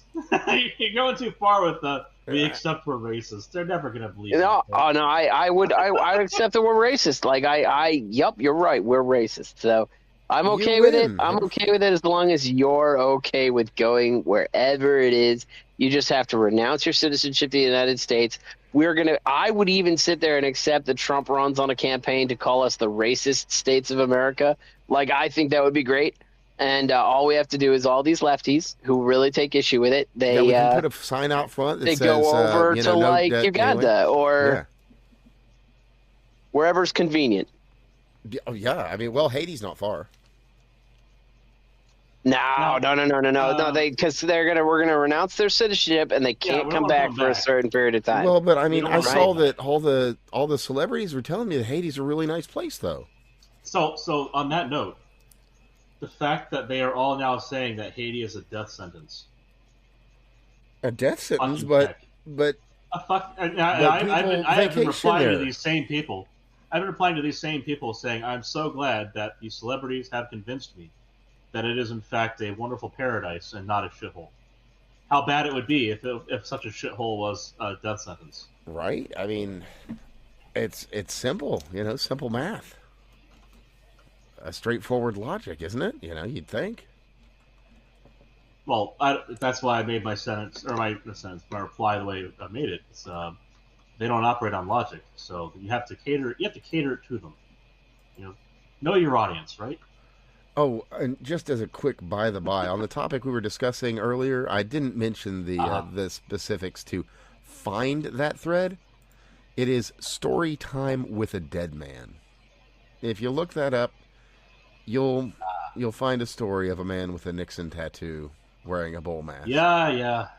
Anyway, Very interesting read. it Very much absolutely worth is. the time. But in What other, is this? it's a You need to story. read it. It's not a story about a family No, named Brady. it is not. I'll drop a links to in staff chat for you so you can actually check it out. But it gets dark really fast, really fast. But I am not going to make the dark joke as I transition into this HUD related story. We'll just do it. Get it out of your system. Zingo, Bo Bingo. So anyway, HUD has ordered citizenship verification for all tenants receiving Section 8 housing. That is all. Good. Thank you. The question is Right. whether or not that's going to actually have a significant impact. Like, and I know obviously the folks who align with I my think that's a political great side thing think to it answer. is. I mean, it I will, think but that's a it's a great matter thing of, to answer. you know. This is how we How find much? out, is if we just do it. I think that's a fantastic question to answer. Well, Is it's it kind of gonna in the have a big same impact? vein as, putting out feelers of there might be ICE agents at polling locations. Okay. Oh, yeah. Who fucking cares? They can't vote, right? So they're not going to be there, right? Well, this is why I thought it was great when they started squealing over the same notion. Is if they're not allowed to, what if we make it? If they say it doesn't happen, what if we make it illegal? Oh, they start crying about it. Okay, fantastic. Let's definitely make it illegal. Funny that. Yeah, it's. I think that is a very straightforward thing to do, and if it does have a significant impact, then we can further armor up around that. I think that's the reason why we should just continue through on that. All right, because look, it is. No matter what you're told by some Democrat prick who just wants to win their virtue signaling contest for the day, it is not the end of the world to prove your citizenship in a country you live in. And here's the other thing: is when they talk about these leftist retards, they threaten people with having to show your papers inside your own country.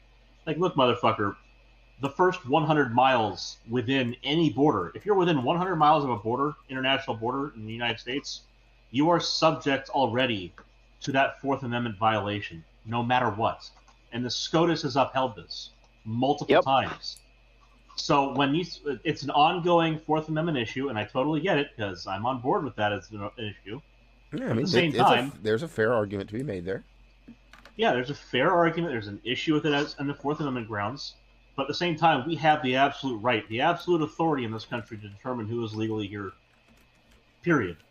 No ifs, ands, or buts. It is a country because of that. That defines the fact that we are a country, if we have control over our borders. Yeah, laws and borders and shit. Right. So, like, the fact that it's an issue within 100... Like, the fact that we've set it at 100 miles is already so mild. It's so milquetoast. Like, that's a relatively narrow area. Now, if you look at the states, it covers most of many states, oddly enough.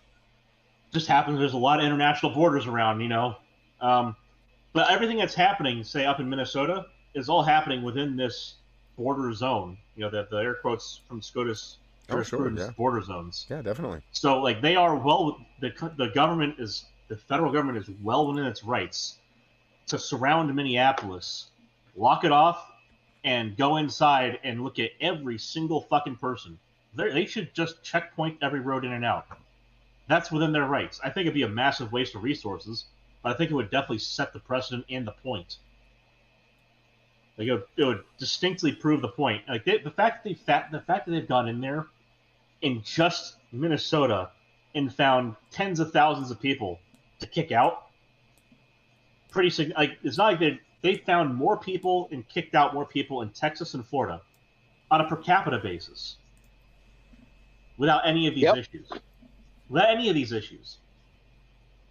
The fact that the fact that they took this long to be able to get rid of 700 ICE officers who were just there to do protection duty, because that faggot Frey wasn't letting the police do their job on a basic level. The fact that it took this much... he wasn't allowing the police to do their job and refusing the police help to the ones that got sent in to do their job. It took this long to strong-arm him and wrench him into letting them do their job, so that they could take 700 officers out of the city. Well, I think there's a couple things that are very interesting about this. The first is that Homan does a way better job than like some of the this is the first time we've seen like a cabinet level Trump person step in, and holy fucking shit, man, way better than and I'm not blaming the guys on the line, because the guys on the line are actually pretty good.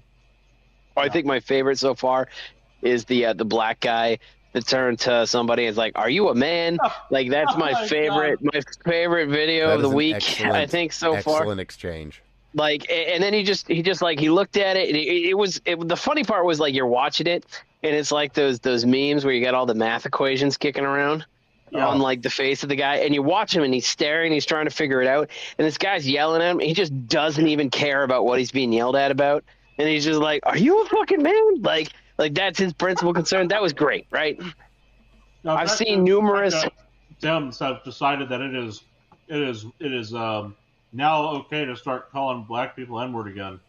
Oh yeah, I love that. That was another. I feel that was bad for another black thing. Conservatives dealing with this shit, because they're looking at this stuff and they're like, this motherfucker is coming out and just doesn't even care anymore. He's just hard R'ing it.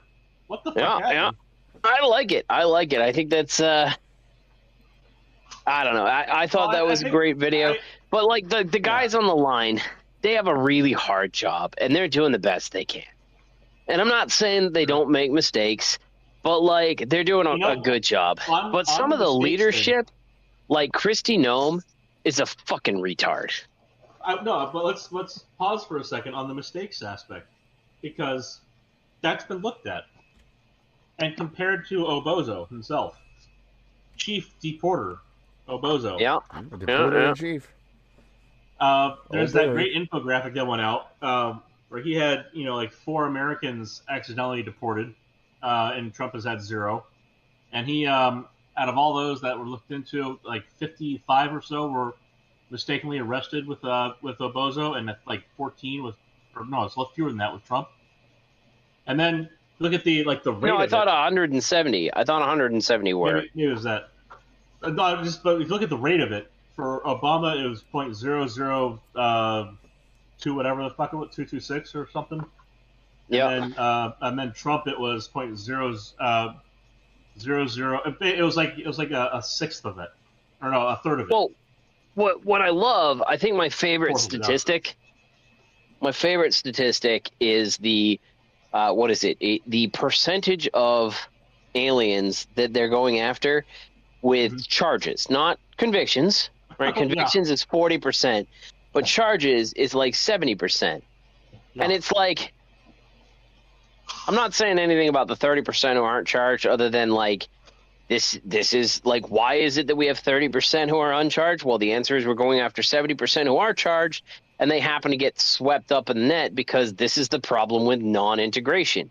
Non-integration in America leads to criminal elements and non-criminal elements blended together.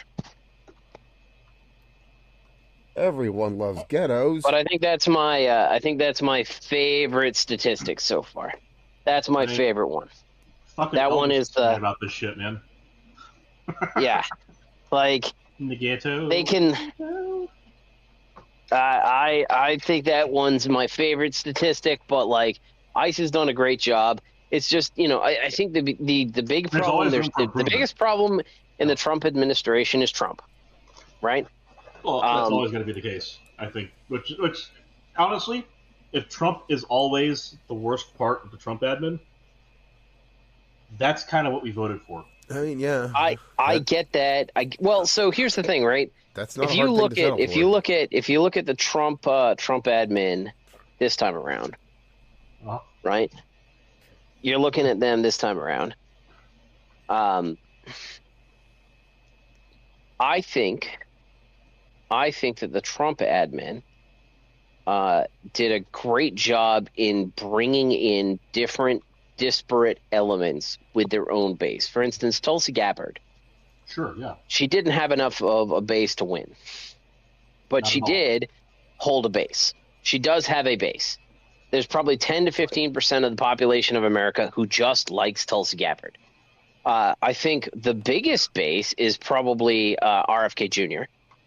I think he's one of the biggest bases that Trump absorbed. And so what's amazing is these cabinet level positions that he handed out to the people whose base brought to his coalition, right? Those cabinet level officials are amazing in like everything that they do. Marco Rubio, fucking that man's gonna be president. That man fascinated like perp. He's gonna be president. Yeah, he is. Like, don't get me wrong. I like JD Vance, but I think I like JD Vance as a VP. I'm not sure I'd want JD Vance as a P, but Marco Rubio, really smart guy. He has. I think landed. Vance would be a great P for Rubio to be VP, and then follow up on him. You think so? I think that's a good succession. I think that's either way, at the moment, as a matter of fact. I'm not sure. Like, they should be working on a succession plan. Rubio is definitely up there. I am perfectly happy if Tulsi Gabbard never gets anywhere near the presidency. I really like her as DNI. I think she's great. I never want to see RFK Jr. leave the Health and Human Services post. Okay, that's I just fair. don't. I don't. Like, I think, to be honest, I think that if they turn around and they ran another election, they said, yeah, we already, the conservatives should come out and say, yeah, we already know who's going to be our Health and Human Services director. It's going to be RFK Jr. Like, we're not going to change a thing. He's doing it because he really is. Like, Leave every that once in a man while, he in steps there in it a until little bit. every other health director in every other country looks at least half as healthy as he does. Yeah, that's exactly right. Like, So, until the rest of them at God, least get that rid of their Belgian fatties. lady, At and least that that much. Belgian lady, holy oh, shit! Right? she's rough. But like Looks like then you fucking get Veruca so Salt. so you get Wait, you get these people no. and they're fucking amazing. And Homan Huh? is no different. You got Kristi Noem, and I think that she got into her position because she was like a really high donor, but she didn't really come with a base. She didn't have any leadership qualities. Nobody was really looking at her and being like, wow, She she's was really got it going on. basically, right? What's that? She was basically okay as governor, She maybe. right? Maybe, Like, but that was she's basically the like, reason. I sit there and I see the left call her DHS Barbie, and they're not wrong. Yeah. Well, They're not fucking wrong. Speaking of Barbies, and Pam Bondi, really would have Bondi liked is Matt bad. Gaetz Like, in that role. I would love to see where things would be today with Matt Gaetz sitting if at Matt that desk. Gaetz was, if they had managed to get Matt Gaetz into the AG man. position, We'd have got these files my sooner, and God. they probably would be a lot less redacted. First off, like Pam Bondi is a bad choice for multiple reasons. She's just not thorough enough in her work to hold the position that she does with the extra level of scrutiny. I want clapback from my administration. I do. I really do. Like, I want clapback. But I don't want you to sound like a fucking unadulterated buffoon when you clap back. And Bondi, she claps back all the time. But she doesn't have a fucking leg to stand on every time she claps back. And so it's basically a giant fucking loss for everybody. Every time she opens her fucking mouth, it's a loss for everybody involved. And unfortunately, going back to my original premise, which is that Trump is the biggest problem with the Trump administration, the people who came to him with a coalition are great. And the reality is he can't fire them because they have a coalition and he needs them. But these others who didn't come to him with a coalition, they all suck. And they're just they're in the positions that they're in because they were fucking donors. And we all know it. And it fucking sucks. Bondi sucks. Bondi part of that sucks. is because of his loyalty thing. Like, he prizes loyalty. So I understand all of the different reasons by which the shittiness occurs. It doesn't make it any less the shitty. fact is that it does occur, yes. I get that part.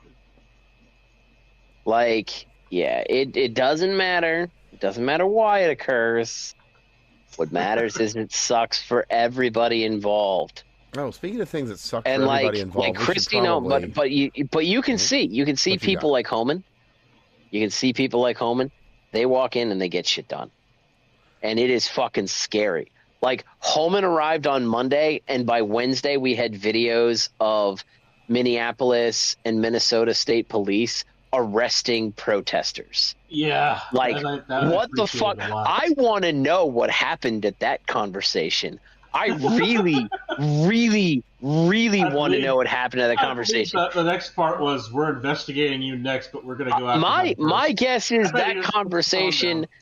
My guess is that conversation was Homan at a table with a manila folder.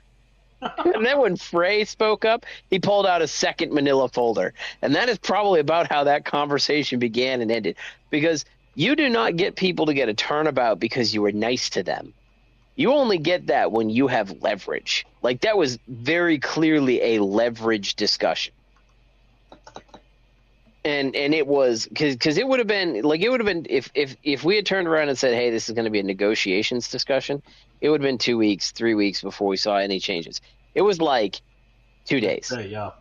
It was 2 days. So that means that he showed up with a fucking binder of shit, and he made it very, very fucking clear. He and the government lawyers showed up and made it very clear that bad things were about to happen to all people involved. That man And then he comes out and he did the greatest thing he could. Instead of walking out and saying, "Yeah, we have enough power to fucking, yank these people under and make them so they never see the light of day," and tip his hand, he's like, "We had very productive conversations." Yeah. You're like, motherfucker, like, and you're like, yeah. And everybody, like, I remember driving home that Sunday, and I'm playing Asmongold, I'm playing Tim Pool. Well, really, Tim Pool was the one who's like, "Trump has surrendered." I'm like, what the fuck happened? Oh, boy. I'm listening to this. I'm like, oh shit, this sounds like it's bad. And then what do you know? 2 days later, it's like, yep, looks like there's all the police arresting all the protesters. There's the ICE agents sitting in the window of the hotel, drinking some beer, Yeah, I remember actually cheering them on. kind of reporting on things at the time because it was very complicated, and it really felt like the lefties were celebrating really hard for something that was not really fully clear. And I agree. I'm glad that I'm glad I held my tongue on that because initially that was my thought too. Like this seems like maybe a pullout, but that there was just definitely a bunch of pulling bluster. out that happened, but that was Oh, after shit. the fucking began. I think it was more of a whip out. Like it was very clear it was a one-sided conversation, and somebody ended up sucking the other person's dick. No. They might not have swallowed. They could have spat out at the end, but there was definitely some dick sucking that happened in that conversation. No. Well, and the other thing I was going to mention a minute ago, and I mean, it sucks. So you can determine what I'm talking about as I mention it. But anyway, Mitch McConnell, he went to the hospital a few days back, again. Just falling over, losing his ability to speak in the middle of conversations. But Turtle Mitch stays. Yet somehow. Whatever. That's all. Oh, also, speaking Isn't of he your senator? Mitch McConnell? I don't think so. No? Yeah. I can't remember. All you states down south look the same. All right. Yeah, no, mine wears a comic Arby's hat. That's how you can identify him. The cartoonish Arby's hat. Yes. Things. Yes, definitely. By an Arby's hat, do you mean it's a meat hat or like? Oh no, it's a cartoonish cowboy hat in the style of the Arby's hat. Oh, Easily identifiable. Very Yeah, iconic. his hat has beef curtains on it, or something like that. I want a hat that has beef curtains on it. Well, maybe we can see what we can do for you. Maybe. I'm gonna hold my tongue on that joke. Oh, You should. yes, I should. But anyway, Well, we have got an update though. A really Greg, I'll great tell you, update on Windows. Never hold your tongue on the beef curtains. They really like it. Oh, you've got a wife. Never mind. Yep. Anyway, anyway, Windows. So, Well, not for the next few weeks. yeah. Like the whole wifely duties thing is out of commission, and it's kind of like, yeah. so is she really even a wife, or is it just like this Oh, you better. live-in almost helper? You're gonna have a. I'll just say this: changing a diaper when she feels tired is gonna get you a lot of perks. That's what you say. I haven't found anything that gets me a lot of perks. Those perks. Schedules get me a lot of perks. Those Schedules perks work being- very good for perks. Those perks being fewer knots on your head. Possible. Yeah, well, you never know. It's a dance, as they say. But Windows. So everybody knows that Windows 11 is fucked. Duh. Well, yes. And not exactly getting Tell any us better. something we haven't heard or observed. Oh well, they're starting to fuck up Windows 10 now. Yep. So the shutdown That's the issue thing. that was going on with Windows 11, with the latest update that they recently issued to 10, it is also happening as well. Why are they updating 10 at this point? That's the thing is. Well, See, as we people wanted reported the last update. Because week, it's so starting to this is require the what I've update. learned. Here's how they handle it, right? You got a stable build of software that works on your device, whatever that device may be. But you've decided you want everybody to upgrade. So then you release an unstable build of software, and then you no longer sit there and do any updates. And that is how it works, right? Like I had a router. It was a beautiful router. It was an amazing router. It was a Nighthawk AC 1600. I think I bought it in 2009, 2009, somewhere around there. 2009, 2010. I had it for 16 fucking years.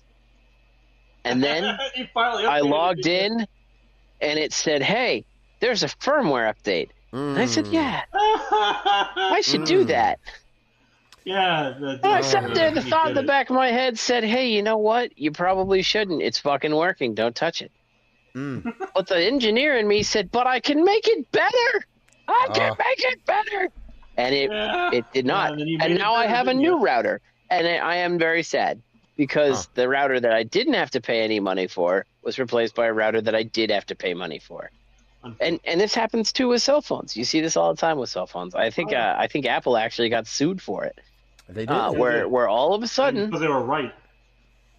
All of a sudden, they release a patch, and there's like some sort of RAM leak, or the battery's there, and it's like 2 or 3 patches before they're going to go send the thing end of life. And instead of just leaving it at a patch that was stable, they have to update it. And they can argue cybersecurity is why they had to update it. But now you got to go get a new fucking phone. So, that's how it happens. So why is it that they updated Windows 10? Because Windows 11 sucked. But how do you get people to sit there and change from Windows 10 to Windows 11? You make Windows 10 suck. So I actually just replaced my phone battery yesterday. Last night. Because, as it happens, since I leave mine on the charger like constantly, decided that it didn't want to have a battery anymore. It was going to make sure the battery on the inside became battery on the outside. I said, okay, I'm going to replace you before that becomes explosive. And that's a good thing I did.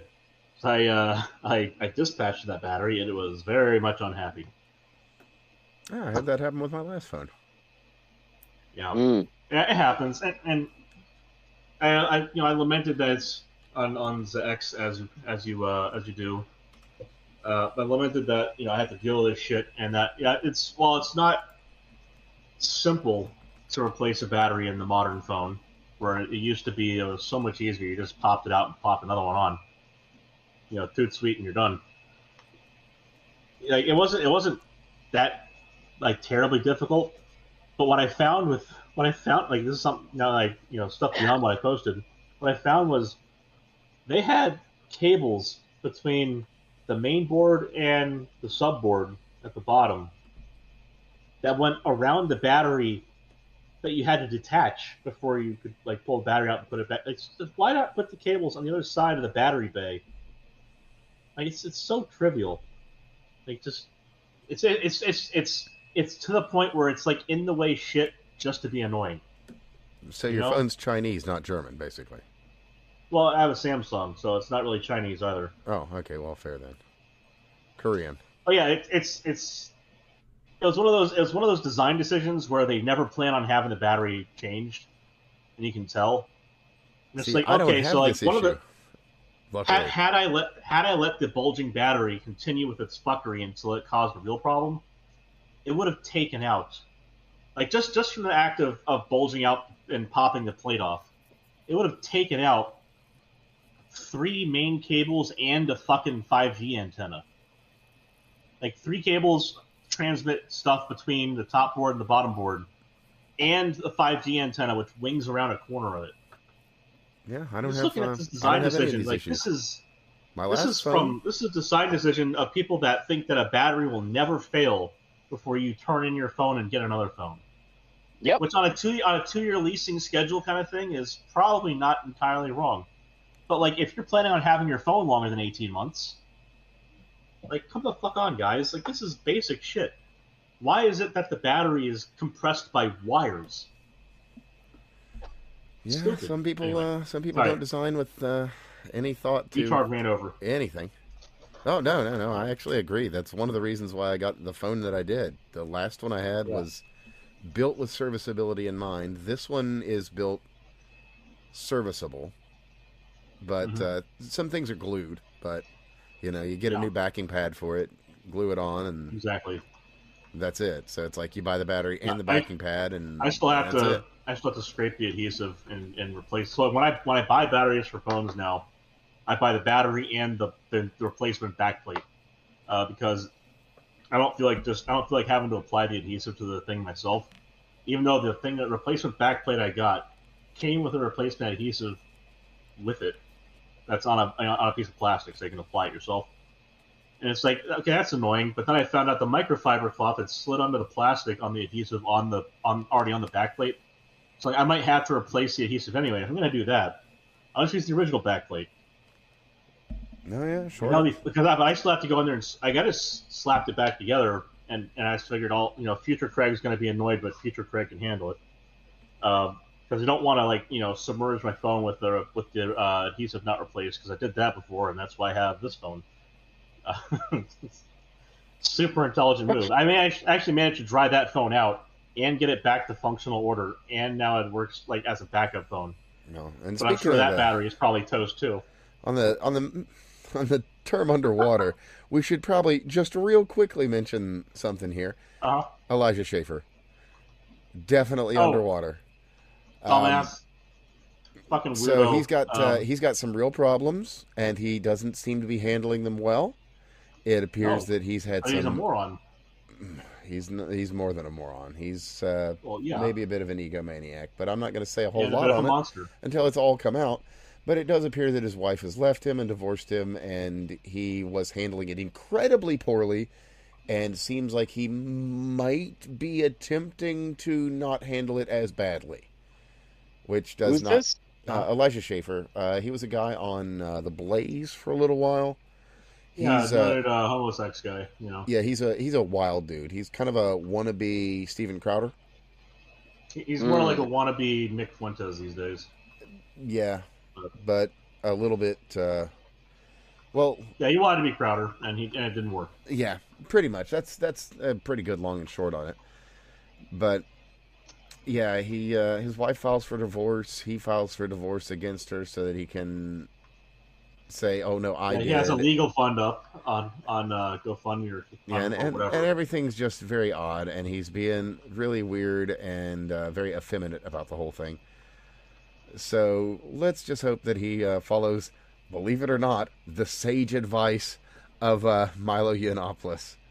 Oh boy, Of all people, you know what, he's Milo? probably giving him good advice, ironically, to see what will happen. Which he should follow the good advice then. I will read off to you what he said to him because he shared it all himself, and it's really good advice. So I'll just read his text messages here. We'll spill the tea for everybody. I've seen a Already. dossier someone put together. Everything is coming out. My advice is to check yourself into a facility sooner rather than later.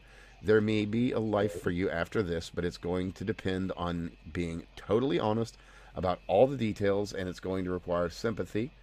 As far as I can see, drug addiction is the only card you have left to play. If I Oh were boy, you, I that's would go. cynical. If I were you, I would go out of my way to be generous and decent with the wife and kids. This cross filing in other states of Well, divorce is both insultingly childish and stupid. Yeah. Observers will be yeah. asking, haven't you put the poor bitch through enough? The investor. Milo. I mean, That is. alrighty. It's so Milo. That's yeah. The investors don't matter. He's If probably they right on that. if they met you and still wrote you a check, that's on them. I'm sure it will be a while before you are ready to start putting your life back together, but when you are, and I will help you. I've been trying to signal you for the past year or so to cut the bullshit and talk to me. I was hoping everybody could avoid this. And of course, also apparently he's been in an affair with some other woman, and Oh, yeah, of course. there you go. The wife and kids are safe and fine. That Milo has put out incredibly snarky, but very good advice. Like that is what you do if you have fucked up and you want there to be an after. And I guess. it Yeah. looked for a minute like he was following that advice, but now he's like, Milo snaked me, and Yeah. Okay. that you need to just shut up and like follow that genuinely very good advice. Milo snaked me. Shut up. Oh no, shut up! Come on, like and the sky's blue. 1-800. Come on now. 100%. Mm-hmm. Oh, speaking of which, so Jill Biden's ex got arrested for killing his wife. Yeah. Yeah, I saw that. Yeah, like 5 days ago. That's it. That shit happens. Man. I got nothing more. Like, man, these people, they run in some fucking circles, huh?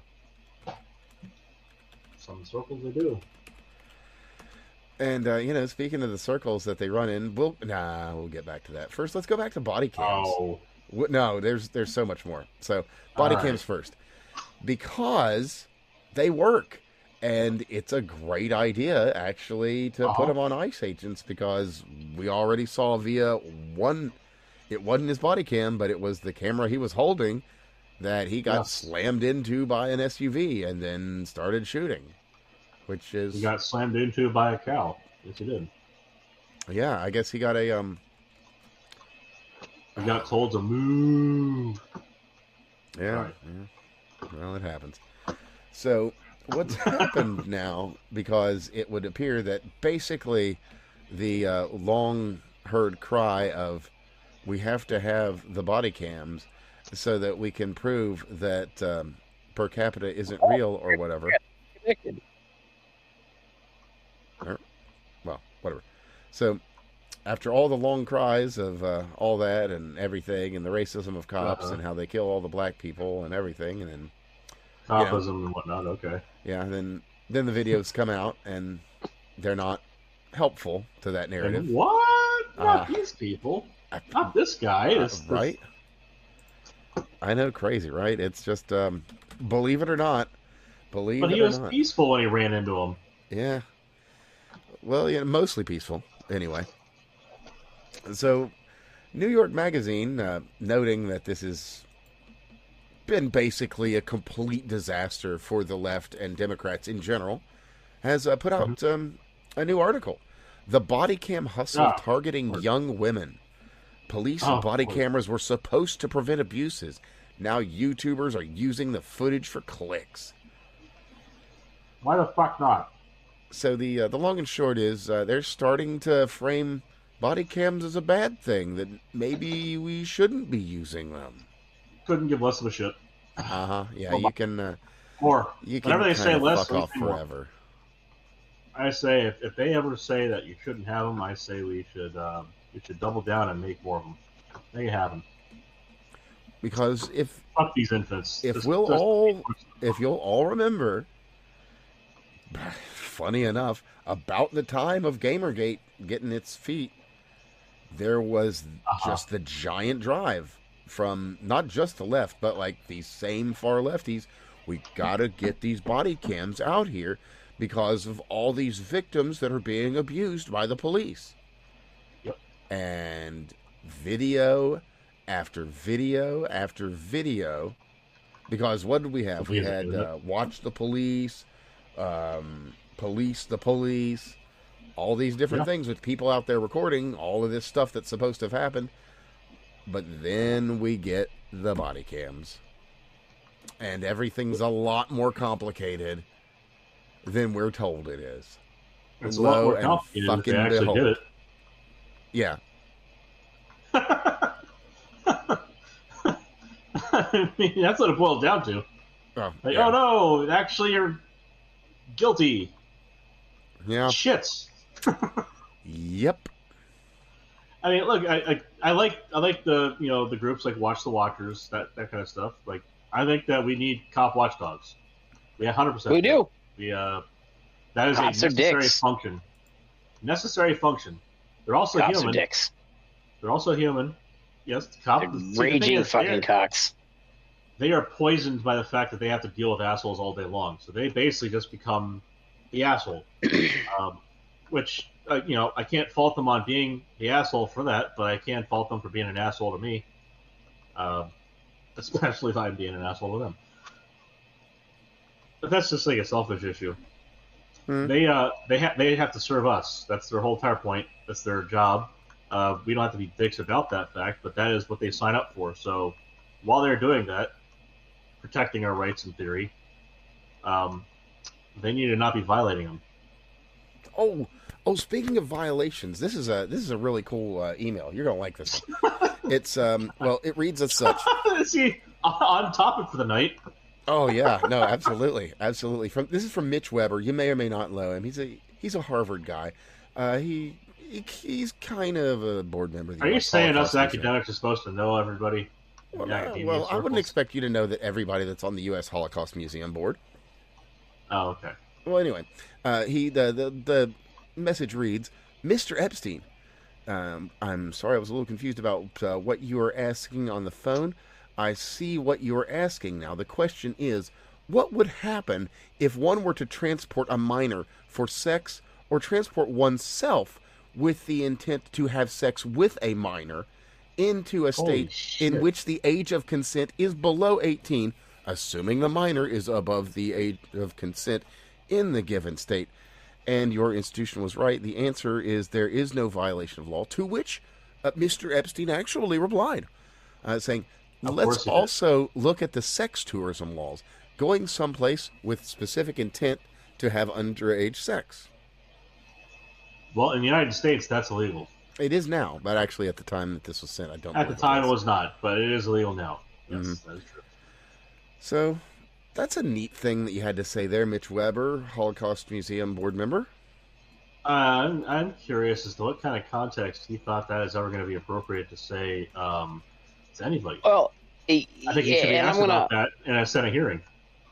I agree with that, but ultimately I would also offer that there is an unfortunate reality that legal advice is legal advice. So if it wasn't illegal at the time, morality and the law were in conflict.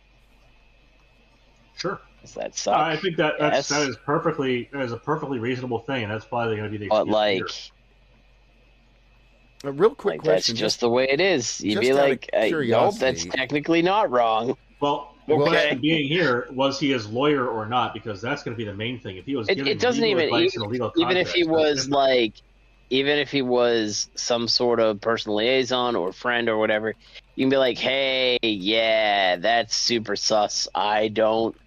All of this is bad, but it doesn't matter, right? Like if somebody comes up and asks me a question that's morally ambiguous, I'm going to provide them, I might provide them the ethical answer, but that maybe that's not what they're looking for. I will absolutely provide them the technical correct answer.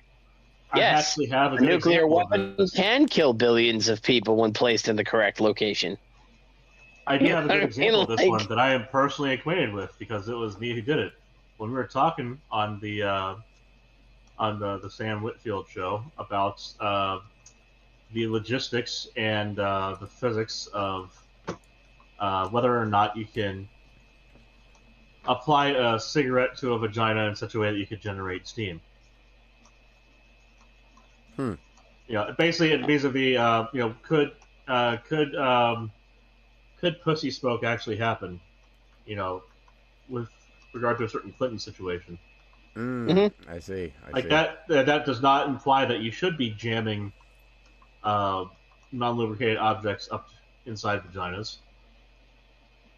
That seems like it would be very uncomfortable. With consent, anything is possible. That's what it boiled down to. Or not, if you're a certain billionaire financier.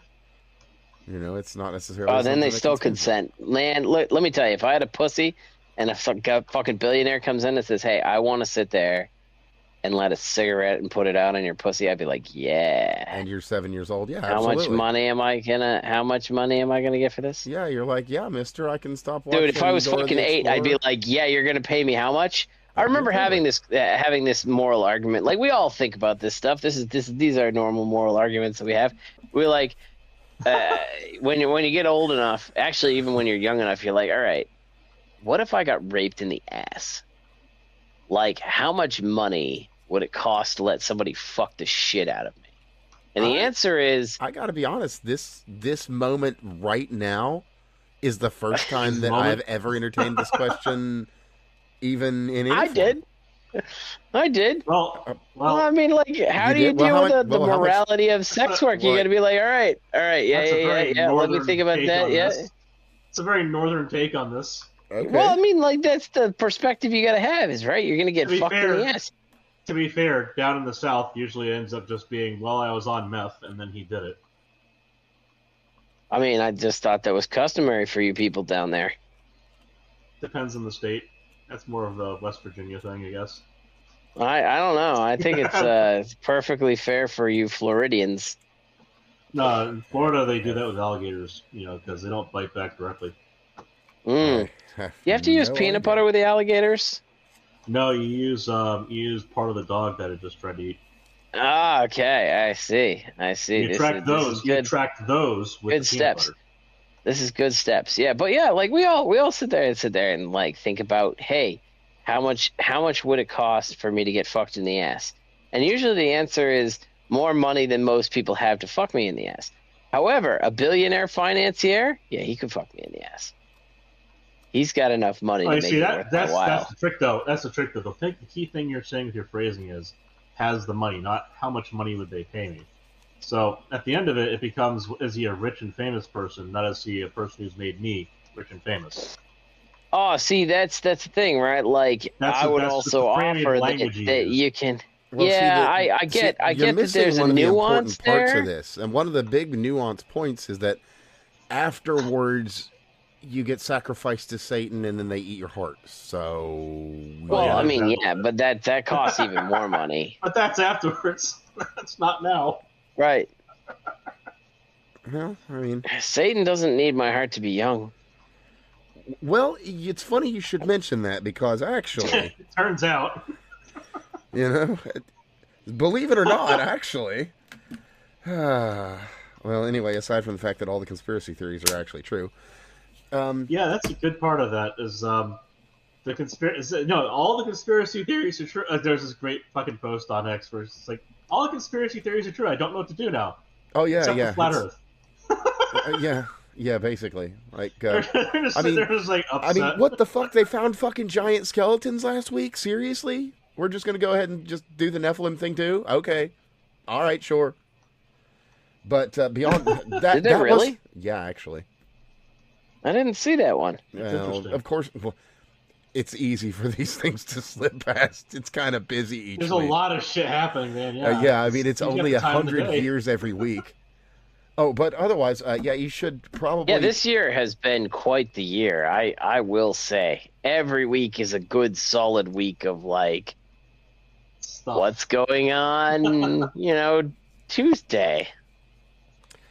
So, if you Start if you scheduling did the any news in, man. gambling or the state-sanctioned gambling, that is to say, in Ah. Arizona, and Oh yeah, yeah. yeah. yeah, if you did Go ahead. that, then as a matter of fact, there's actually somebody that's putting together a case to Okay. to actually bring this up to the state Prosecute. because, well, they kind of won They the fucked lottery it up. like 4 times, was it? Mm-hmm. Like a lot. Yeah. So they just kind of kept sending the money to him by way of the state. I mean, it's one of those things. Like if I'm winning, I guess I'm winning. Yeah, 4 times. It looks like. So what's wrong with that? I don't know necessarily, There but might it be looks some like it probability was issues there. fixed, sort of. Like it might have been a way to get money to him for way of who knows. But You might have. Yeah, but like what evidence of that is there? He won 4 times. well, in a row no, or that's whatever. fair. That's fair. It is possible that it could have been 4 legitimate wins for a guy that doesn't gamble. You know, he might have just thought, "Hey, I'm going to gamble these 4 times," and well, maybe he's just a really lucky guy. That can happen, Well, he's lucky in one way or another. one way or the other. Yeah. Yeah, true. But something else I was wanting to hit on because it all comes back, and this is one that we reported on as well. And that's going to be the ability to mail order all sorts of interesting things from Waymo. Like women? Maybe not even actually. because I believe there were a couple of. I think there was an Eduardo. You in can't there. order women? I thought you can order women. That's like the principal thing the mail's used for. Because other than that, if I can't order a woman through the mail, oh, no, then this was like, online. what's the point? It's Well, nothing more than spam. No, this was online. This is online. So the through functionality's been. You can't order women through email. Well, you probably can, but you can't order them directly off of Wayfair anymore. So. Oh, okay. Well, yeah, there was that was the other one we needed to bring up was the Wayfair thing. Yeah, and just because that was that's real. And the one that was ordered, the order that was ordered, it was an unlabeled order. Mm-hmm. But it was still like $15,000 or whatever. $8,453. Yeah, sorry. It's like it was half of what I was. Yep. You got it for half off. Yeah, deep discounts. What a bargain! What a discount! And was it a full-grown woman or a non-full-grown woman? Because I mean, if it's a full-grown woman, it's very expensive. Oh no, I don't think hookers are that expensive. I'm pretty sure it's probably a little bit cheaper because the shipping is probably by weight a little bit less. But yeah, no, there were all sorts of products available on the Waymo site there for quite some time. And again, not all ladies, but all missing children, boys and girls. And so we cover this. And, we did cover it, and at the time it was like, okay, this is pretty fucking wild. There's kind of no way, but $25,000, IKEA furniture. Oh yeah, named Devon or what's one of the good ones here? Like Lucy. Yeah. I still think my favorite thing from this week is Bill Maher apologizing for the Pizzagate people. That was pretty wild. That was pretty great. That's good stuff. Yeah, that is. And I do remember, like, I think Pizzagate happened. Were we talking about Pizzagate when it happened? I think we were on air when that happened. There's the one from Colbert from back in the day. That video resurfaced where he was gloating over the fact that he thought all of us were rubes. We're all being taken for a ride on the whole Pizzagate thing. Yeah. Well, I mean, I want to know what his involvement was, frankly, because that's aside him being an incredulous political hack, he's also a fucking warped person. Be interesting to see whether or not he had any involvement with Epstein, let alone Pizzagates. But then again, I haven't had time to search the files just yet. I'm sure that's going to be a very interesting. And speaking of the files in Zorro Ranch, they're quite clear that there's more to be found out there in Zorro Ranch. As a matter of fact, there should be 2 dead bodies buried somewhere out there, according to the emails. Are they next to Jimmy Hoffa or what? Don't know. But they're out there on Zorro Ranch. There's probably more if we're being real, but who knows? There are some wild allegations about Zorro Ranch. That they liked gaming out there, the greatest game. As a matter of fact. Oh, yeah. The one from fuck, what the hell was that movie? God damn it, I just tipped the tongue myself. Maverick. That wonderful type of game. You know how he got his last 1,000 when he was out there with his Indian friend. Did I lose you guys? No. I'm drawing I am drawing a blank. Maverick was the movie I was thinking of. It's when he's out there, he gets his last 1,000 with his Indian friend by fucking with the Russian dude. Makes him think he's actually hunting him. Mel Gibson. Oh, yeah, I've never seen that. Huh. Oh, okay. Hell, dude, what the hell's wrong with you? That one, it's before your movie ban, and 2, it's a great movie. Oh, fair enough. He has a movie ban? Yeah, I don't watch movies or television because they're not good. Why? That's a fair point. That's a fair point. He values his time, which I think is appropriate. Yeah, I don't blame him. I generally, to be fair, I actually don't watch a lot of movies. My wife always wants to watch a movie and with me, and I understand why, right? Like, it's the couple thing to do. But they all fucking suck. That's the media, reason you cited. Media is really bad. It is really bad. Watch something at least I watch movies that I on will YouTube. enjoy. Now, that being said, I will actually say that video games, like, the curve has increased up in terms of in the last few years, and it's only in the last few years. Like, I have seen a significant improvement in the amount and quality of game that you get per dollar spent. For years, it was going down. Yes, it was. But it has been going up.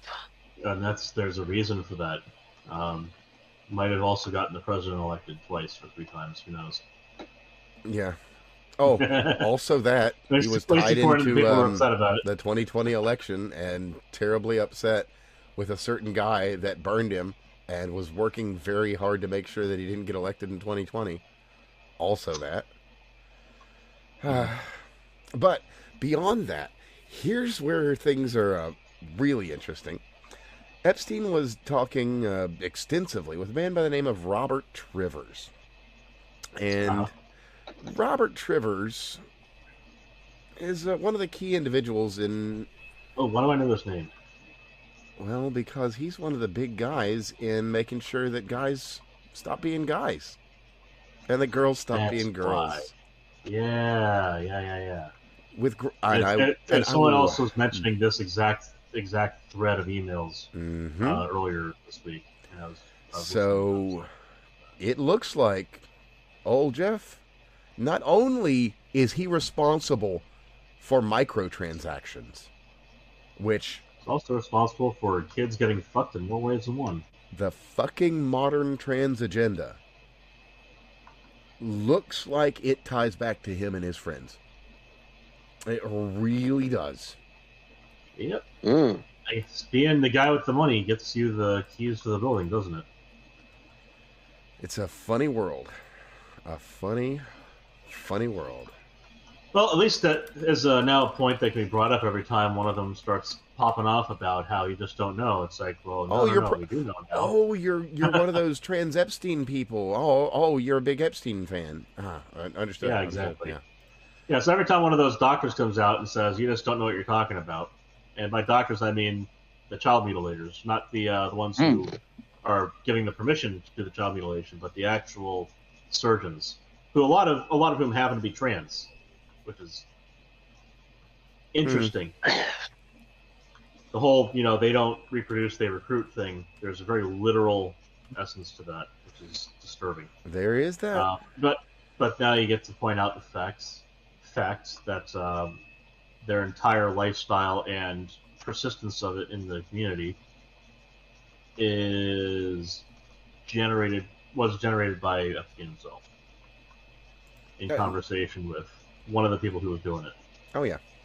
And just another side note, because there are so many. I think we can call these people, or we can call Epstein Americans, you might say. You would not be far off in that. You would not be far off. But just to add some clarity, where there is literally none, because we've got so many redactions. We've got the official. Those can be undone in Adobe Acrobat, though. I heard many can. They did such a rushed job. Many can, which is helpful. Not all, but many. Although I've got another update on that involving some of the linked PDFs. All right. There's been movement. Very fascinating thing. So anyway, in March of last year, the FBI was discussing how they would be handling this redaction. And that would be, specifically, this is what will be removed. Images of former U.S. presidents, Secretary of State, and other celebrities. So, if you see a redaction, you can safely assume that it is a former U.S. president, Secretary of State, or related celebrity. So there you go. I assume the victims were probably among those who were redacted, considering that was the entire stated purpose prior of redactions taking so long. Fair. But, just that That's what the FBI, on the their internal filings. That's how they were running things. So there you go. Interesting. Oh, and back to the other thing. This one's out of Politico. Yeah. Democrats fear body cameras could be ICE's new mass surveillance tool. No way. Yeah, because so that wasn't an argument against them before. Yeah. This is what I love, right? Like, there's I can't remember, was it Politico? It might have been Politico. Wrote an article, something about how we asked for body cameras and it ended up hurting our cause, or something of that effect. Yeah. Right? Because that's universally, and when the argument was coming out in the libertarian circles, and I remember when it came out, years ago, I 100% agreed with the idea of body cams. I still do. I think the logic's sound. And the reality was, well, this will help the officers and it'll help the people to make sure that everybody's accountable. What it ended up doing was helping the officers and not helping the people, like, at all. Yeah. So turns out that was pretty great. We're telling the truth. Yeah. Yeah, it was it was pretty great. Well, and you know what comes after? What comes after that? It starts out with, no, it's not real, and then, well, okay, well, maybe, and then, well, you're taking all of this out of context, and, well, okay, sure, maybe it's real, but nobody cares. And then, you get on to the, well, you're just obsessed with this, and then after that, it's like, oh, well, you're just a big loser. I'm not actually talking about body cam footage. I'm actually talking about the files. And Lady Victoria Harvey, ex-girlfriend of Prince Andrew, was on Britain's, what was this, the LBC? What the hell is that? Leading Britain's Conversation. And long and short, well, actually, I can just kind of quote here. If you're not in those files, you were a bit of a loser. So, we speed ran that one. There's the "and it's a good thing" part. Yeah, I mean, what was that, a week? Man. Took no time at all, yeah. None. Like, we are all just, boom, there. Done. No, it's not happening. Even if it were happening, it's a good thing. But as I was saying... And then it happened, and I hope it happens again. That's the part that we're waiting for now, is who's going to be the next up on the block. Yeah. Who are they going to prop up as the replacement? Sure enough. Disgusting. And you'd think it wouldn't happen because it would be very stupid. But, expect no less. Well, now, as we had mentioned, the redactions in many of the files are not the best. Well, there's also files linked in those PDFs. Okay. As a matter of fact, there was, since these files got dropped, there's been a number of people that have been working on decrypting these by using, what data is there in the files to, kind of piece these things together. They have succeeded in at least the first file. All right. Now, might not be anything special for just this first one. It's apparently about some breast cancer thing in 2012. But that's the first file. And every single file is going to be torn through. And I look forward to this very much. They're what kind of encryption are we talking about? Is it I honestly couldn't whole tell files you. or just file names, or is it just like I'll actually drop the link to the guy that's doing it here in the staff chat so you can check it out. But they're doing some interesting errors stuff in their here. covered PDF. So they've broken DBC 12 and okay, yeah, I'll throw a link to the article where they're working on that. Oh, and they're working on more. So yeah, let me just get the. There we go. Okay, that'll be linked below for anybody who wants to read over the article on that, because this is going to be a treasure trove. Absolutely will be. As a matter of fact, they could even get themselves into some trouble. All right, so benefit co-chairs.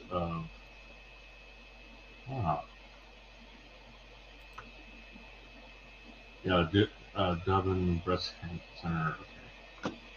Now, in and of itself, it's very interesting.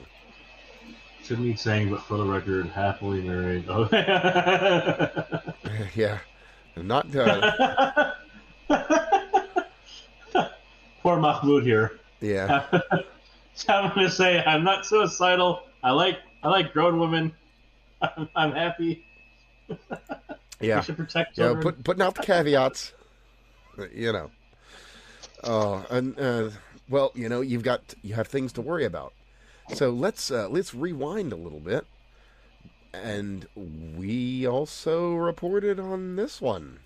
Crazy enough, and the very interesting video that surfaced immediately thereafter. So in 2022, Jackie Walorski, Congressman Jackie Walorski, was working with Anne Heche on a child sex trafficking project. They were trying to get to the bottom of whatever's going on in the world. On August 3rd of 2022, Miss Walorski died in a car accident. 8 days later, Anne Heche died in a car accident. And of course, you'll all remember the video. Let me just grab it real quickly here, of the fireman taking her out of the house in a body bag because she is dead. Oh. And then, of course, her trying to free herself from the body bag and trying to get up, and then forcing her back down and immediately forcing her into the back of the ambulance because she was dead at that time, of course. Unconscious, dead, you know, all those things from a car accident. Anyway, that's the whole story. There you go. You're welcome. So yeah, that footage is and all that. just a reminder. Doesn't that add some interesting context to the world of today? Mm-hmm. It makes you ask uncomfortable questions, very, very uncomfortable questions. And just as a by the by, on the earlier topic of the swap out, we actually do have paperwork on it, and it looks like there was a swap in the fucking paperwork. I don't. Really? Yeah. They didn't cover all their bases. Crazy enough. For the Epstein thing? Yeah. Really? Huh. Yeah, basically it's just little things, you know, like just like a hospital transfer form, and well, Wow. it looks like something happened, and some of the crazy shit I've been talking about this whole time. They're fucking all true, I guess. I don't know. I think it would be really funny if it turns out that he was fucking alive this whole time. Well, you've been playing Fortnite, don't you know? Yeah. No, he's been on Xbox fucking Live. No, actually, Well, he he got hasn't banned because he was banned for bad behavior, he sir. negotiated with the Clintons. He had enough fucking dirt on them. They're like, all right, we can't kill you. And he's like, all right, the one thing I want is my Xbox Live account back. You have to go to Gates. I just want to get on Xbox Live and I just need to call somebody a nigger. Oh my God. That's how it goes. That's how it goes. Oh, Good times. He man. would be that guy, wouldn't he? That's fucking disgusting. Oh, no, I remember Xbox Live, and it was always the glory days, right? It was, yeah. 9 times out of 10, it was shit posters. Mm-hmm. And the world is worse for not having those level of shit posters. It was But I one of do those remember outlet every albums. once in a while you'd attract a crazy. Like Yeah. when you spank somebody, when you fucking spank them so fucking hard that they just couldn't deal with it. Those were the days, man. That was those are good times. Those were the days. I had one guy who decided, I don't know what the fucking deal was, but he decided to sit there and try to convince me that I was a worthless piece of shit because he had catered an event that Taylor Swift was at and managed to get her phone number. Oh wow. Uh-huh. That was So it. you can deliver more food. It wasn't even like it wasn't even like one day of this. It was like weeks and weeks of him sending me messages on Xbox Live. And I remember showing them to my wife, and she's like, "What the fuck do you do all day long?" I'm like, "This. How can you not appreciate this?" Like, he's fucking crazy. Like, I know. It's so awesome. Look upon my works. This is beauty. It's like a sunset or a cloud, you know? I mean, how can you not appreciate the beauty in it? That's exactly right. Yeah. Well, speaking of the inability to appreciate beauty, you know how we've had a whole bunch of far lefties and commies that are all of a sudden, you know, Second Amendment supporters and big on the right to keep and bear arms because, you know, he was just carrying a gun. He had every right to do so. He's a legal guy and all this. Well, that's done.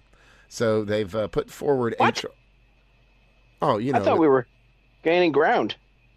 Well, See, we gotta no, too late. Not fight the lefties when they make our case for us. Well, we don't learn we that didn't. lesson. So I guess maybe they figured they won and they can move on because they've filed HR 7166, which would ban direct-to-consumer online ammunition sales nationwide, and some other general bullshit. You know, as they do. Well, it won't pass the Senate. No, thankfully. So let me see if this has got anything of the specifics here. They don't have all the text. So they got that out of committee. Did it go? It hasn't gone to a general house vote yet, has it? Yeah, and also it would have to fall under Bruin. So good fucking luck. Well, they can pass on constitutional shit that hasn't been taken to court. Now that is true. That is absolutely true. Even if it's going to get tossed out as laughable, symbolic bullshit, we'll still do it.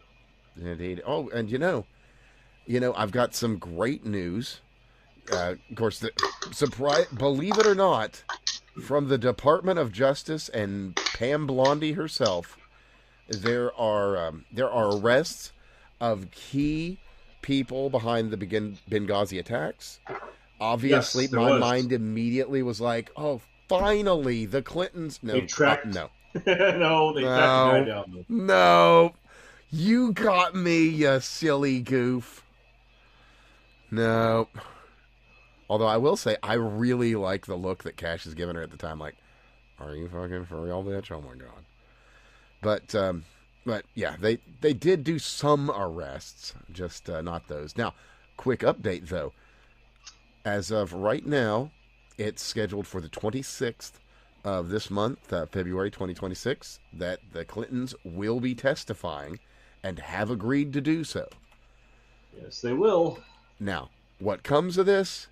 Who knows? Nothing. That's what happens. I expect to hear 5 and 5th many times. I also expect no, I don't expect right that. Not to incriminate I myself don't expect that at all. at least once. The Clintons, so like the Clintons aren't going to turn around and plead the 5th. The pleading the 5th would be a mistake on their part. They will absolutely distract. They will answer the questions with the questions. They will totally they have the opportunity, and they will absolutely take it to point everything at Trump. Yep. Yeah. This is the thing about court cases and all the other stuff. It's not like they're just going to go up there and tell the truth. I mean, let's be real. No, they're not going to go up there and tell the truth. They're going to turn around and they're going to point everything at Trump.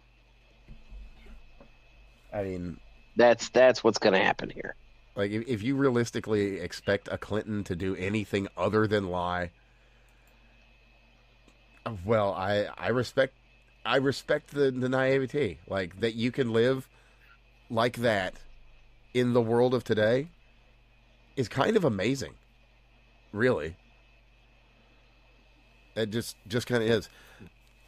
But we're talking about the world of today, and we've got a fun California update, and something might actually happen out of this little bit of election shenanigans because it involved the right wing. So, a lady by the name of Laura Yoricks says that she registered her dog to vote and has in fact been casting mail-in ballots on behalf of her dog. Now, normally, no one's going to care What? about that.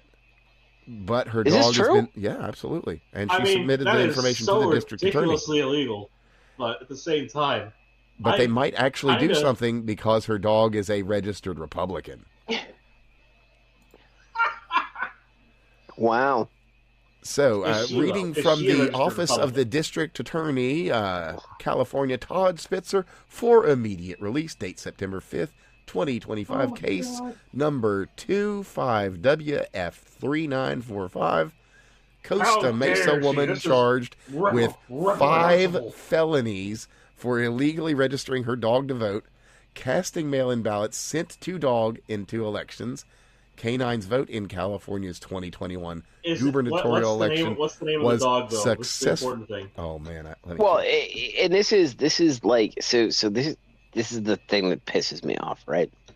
The left is going to come out and they're going to say it rarely happens, and the point is, this should never have happened. It's not even Yeah, like it shouldn't even remotely be close. possible. It's not a, yeah, it shouldn't even be possible to walk. Like this is not a. You can turn around and look at it as The dog funny, huh? registered and This is so voted. far outside of Maya like Jean Urix things that is the should dog's be name. achievable. It's not even funny. So what was the first name? Maya Jean. Maya Jean Yorick. See, if it was like Bartholomew, it would have been different, I guess. You're gonna hear things like, "How could they have possibly known?" Well, the paw print would have been a clue. Well, I mean, Uh, they tried to tell us that they're not eating the cats and dogs. I see why the they are worms. now. They're trying to get them off of the voter rolls. Yeah. You see, the worm pills might have been a clue. You know, heartworms issue. Well, visits again, for right? vet- Like for treatment. this should be the case. This should be the case that the Trump administration and the Republican Party front and centers for the SAVE Act. Yeah. Right. This is what it should be. Oh, definitely. If yeah. they were Yeah. smart, Poster child. they would turn around and do this. And even you turn around and say, "And this motherfucker's voting Republican." Oh yeah, and that would be you how put you the sell it. dog on the poster. Like you can absolutely 100% do this. You know, we can turn around and we can talk about like road laws and like driver's licenses and all this other shit that California This illegally one's so registers. straightforward. This one is not even. It's not a fringe case. There's no morality. Like the people who care and are empathetic about things cannot defend this, and we need to take this. This case should be front and centered as a yup. Republicans can do it too, and this is exactly why we need voter ID. Yeah, you got it. You Democrats, you got to get out there and demand ID so that Trump can't cheat. Yep, and they get to turn around if they go after their own. They get to take the high road, and they get to say, "Yep, we're going after our own," all of which is a benefit. That's like a rhetorical pin for the Democrats, and it should be looked at that way. Yeah. Oh, you know what else should be looked at? A certain crash that happened a few years back in a tunnel in London. Actually, there's a rather famous lady, often had known for her hair and also being a princess, that had this to say, and she said, "These are not human beings. I witnessed the rituals they performed by drinking human blood, and they noticed me. They would kill me." And anyway, about a week or so later, she was off on a drive and hit a pole, and Oh, right. and then they didn't really do anything. They just waited for almost an hour and just let her die there. But then they got her out after about 45 minutes. Only Princess Diana, beloved to the world, basically. But hey, I'm sure it's nothing. She probably wasn't talking about something directly related to Jeffrey Epstein or Lord Mandelson or what's that dude's name? I mean, she was kind of crazy. Maybe a little, but not that much. But let's be fair. A lot of the Like shit she was kind of crazy. A lot of the shit we're seeing in the files also kind of crazy. Yeah, imagine you Yeah, had to but watch a this lot shit of it happen. is You like know? legitimately, it's the FBI 302s that are like, hey, this is what happens when the mentally ill aren't locked up in asylums and are given a phone. Like, this Uh-huh. is what happens. Well, And unfortunately, like, it's not some just of them are them sending fantastic. messages. I Some of them really are. am so glad to read these things. They Now, should to have be fair, published on this some of the long tip ago line, for my amusement. now some of the stuff that's in the tip line files is wild, wild. But I mean, Wild. the things that are like discussed between people are still pretty wild. But yeah, I mean, the tip line stuff is off the chain. Absolutely, I love it. absolutely. It's so good. It's so good. Uh, It's I love reading that stuff. it's When something. I lived in Marblehead, Massachusetts, we had a police blotter, and our police, well, that it's very wealthy town, and so our police blotter was pretty awesome.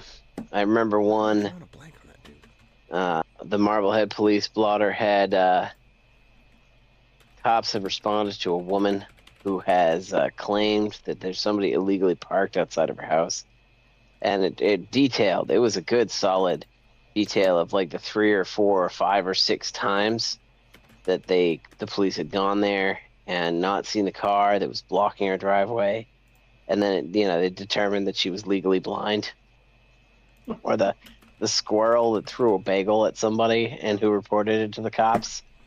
And this is the town I grew up in. Oh, Squirrel lovely. squirrel aggressively throwing bagels, stole a bagel and then threw it at patron, and the patron believes it was intentional. It sounds like a Fucking very liberals, man, it's fucking great. sounds like you live next door to Mayberry. Oh, it was good stuff. Oh, and Good stuff. the guy I was trying to think of, Jimmy Savile, of course, Uh-huh. alleged half brother of Prince Andrew, allegedly Right. out of wedlock from Charles, if I'm not mistaken. No, their father. Yeah, that's right. And of course, there's always that creepy photo of Boris Johnson with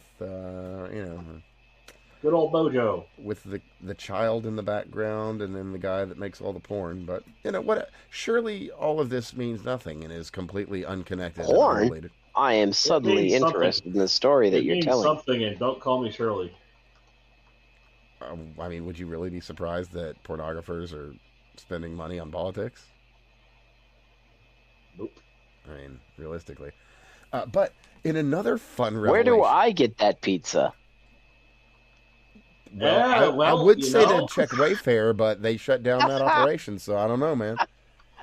I mean, somebody's probably making it happen. You might have to go to the Deep Web or Tumblr or something. I don't know. Head over to Comet. I hear there's a guy there who is one of the most powerful people in DC who can help you out. Yeah. Oh my god. I do love so like what's funny about the whole, and again this goes back to the Bill Maher thing. What's really funny is I remember us reporting on it, and I don't remember actually like looking into it and kind of like being half paying attention.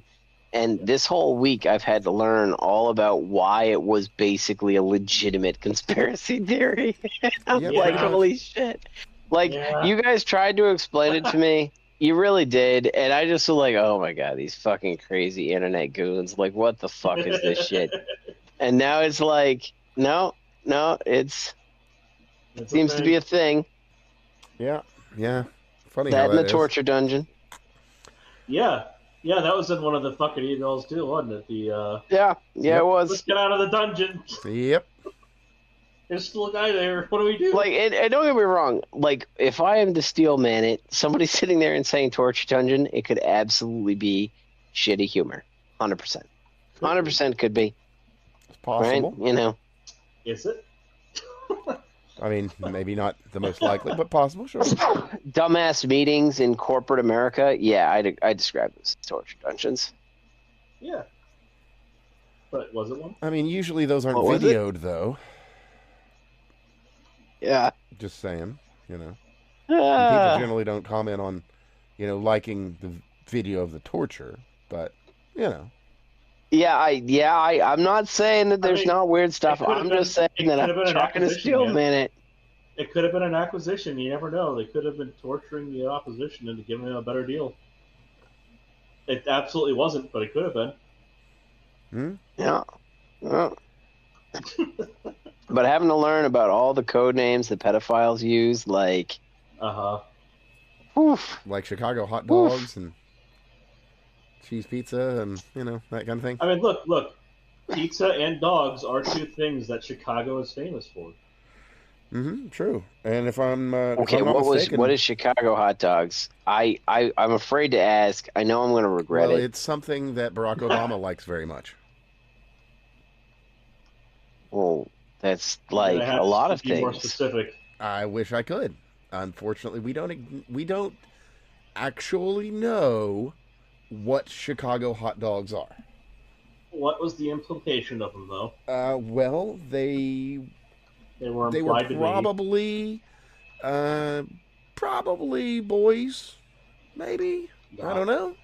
Little boys. So provide some context as to where you're getting this from or what specifically it's associated with. Oh, it was in some of the it was one of So the you know, early batch of there's a guy stuff that came out. 10 years. There was a guy 10 years ago Yeah. who who did a news report on Pizzagate because it was so Yes, ludicrous, and he came back 10 years later and put he another did. video out. That's Yeah, where you can it's hear called "I about the hot Told You dogs. So." The That's where you can saga. hear about. That's where you can hear about the hot dogs. Is his videos. Watch the first and the second one, and you will hear all about the Chicago pizza and hot dogs. It was in Really? some of the it was in some of Hillary's Yeah, emails actually. there's also that. Hmm. But we legitimately don't know what they are. It's probably boys, possibly young boys. Wouldn't Hmm. surprise me at all. Also, Yeah. seeing as we reported last week, Todd Blanche saying, "Oh yeah, we're yeah no it's good. You've got the files. You're good. We're done." We have an update on that via James O'Keefe, one of the O'Keefe Media Group members, was able to speak with a member of the DOJ itself, an FBI guy, All right. and I quote, "I don't think anybody would ever go to prison." This was in reference, just to be fair, to the daycare fraud stuff. Okay. I wouldn't be surprised if it goes along, but he did say, in reference to Kash Patel, and I quote, "He's not good at his job. He just wasn't ready." Uh huh. Or again, He's been doing all right though, because we keep running out of top 10 on the FBI's most wanted list. yeah, to be fair, they are getting work done. They're not necessarily getting all the work done I'd like done. Well, I mean, the question is, why were all these? Yeah, but the these thing people is, that there's were so not much caught for work to years do, and do there's this? only so many resources to do it. That is These are true. people that That is true. These are people that were on the most wanted list for like fucking decades, right? So he's not doing bad work. Well, let me rephrase that. His Well, department is not doing bad work. I think a better way to put it is like there's probably so the problem you have is there's probably other aspects that are not getting done as well as could be done, and it's the Yes. balance of priorities is probably what essentially is being argued. But they're picking people up, and it's actually Right. so this Yeah, comes and back to that's the the whole thing thing, on right? body cam. Like would you rather be all of the things that you need to do or a targeted effort on the top tier things that you want to do?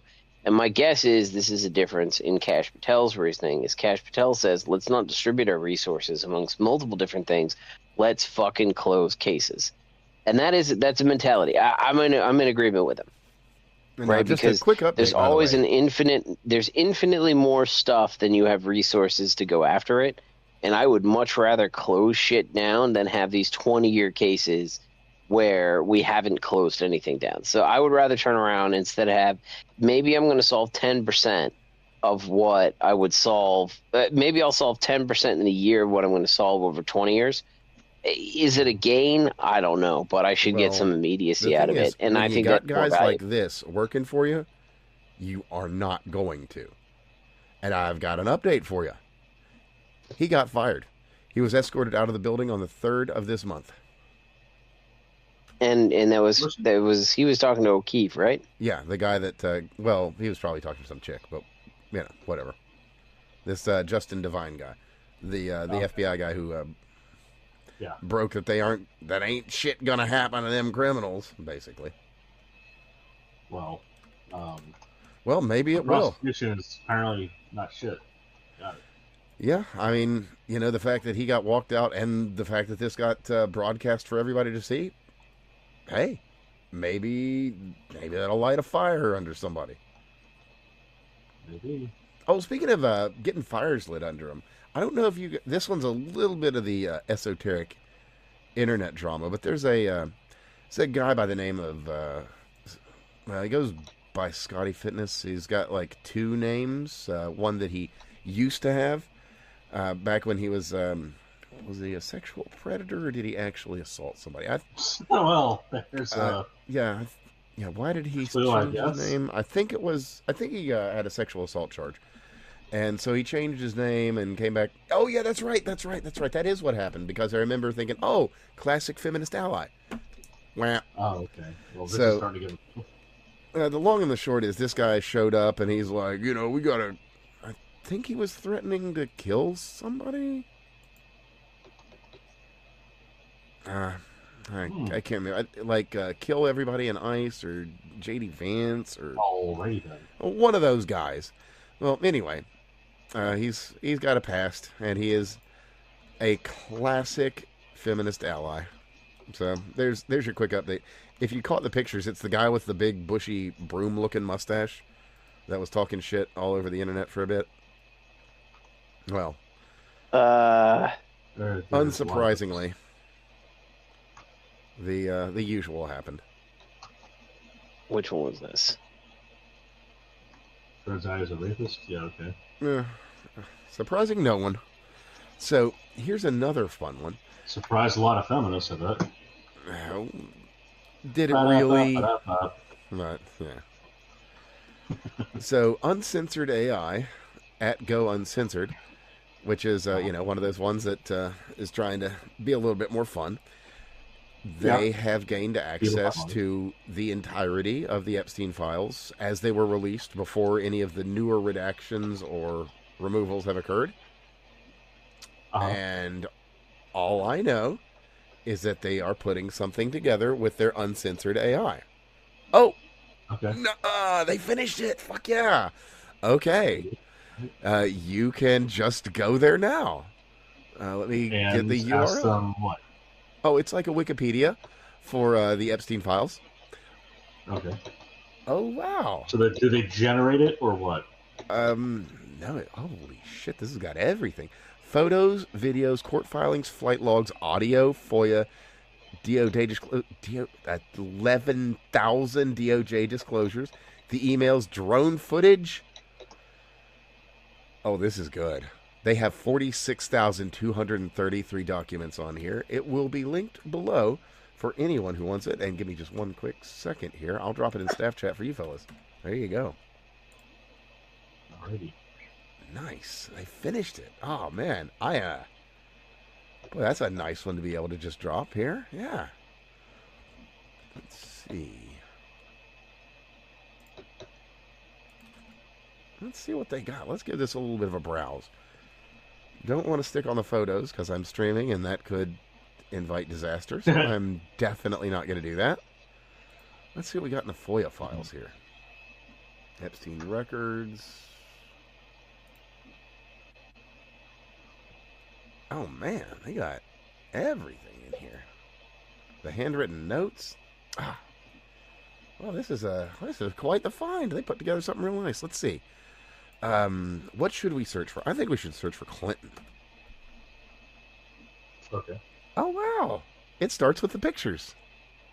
And okay, they're all safe. Clinton with some interesting people. Clinton with Jeff. Clinton Is with there anything Kevin with Clinton and Spacey. Trump? Oh, you know what? That's a good question. Let me just close this out and see if they got any Trump. Trump media. What do we got here? 23. No images, though. No. I know that there was a Rothschild. I know the Rothschild stuff was starting to get deleted. So, yeah, they've got the flight log at least. No, nonetheless, looks like it's out. Absolutely fascinating. So, peruse at your leisure. They've put together a fine little thing here. I like it. Hell yeah. Well, that's a nice update. All right, what else have we got here? Man, there's kind of a lot we could go over, but I think we've hit most of the high points and a lot of the weird back-end stuff that I haven't seen getting covered anywhere else. Let me just give this a quick... Oh! Yes! We gotta talk about this one, even if shortly. And this is great. So Lay's, Doritos, and possibly Pepsi itself will be reducing in 15% by price for no reason. Yes, they will. There's a great reason. No reason at all. Just missed it out of the generosity of PepsiCo's diabetic little heart. And totally not because you can't buy them with EBT anymore. Totally not that. Yeah, there was no subsidy issue there, was there? We were subsidizing fat fucks. As if you didn't already know, but yes.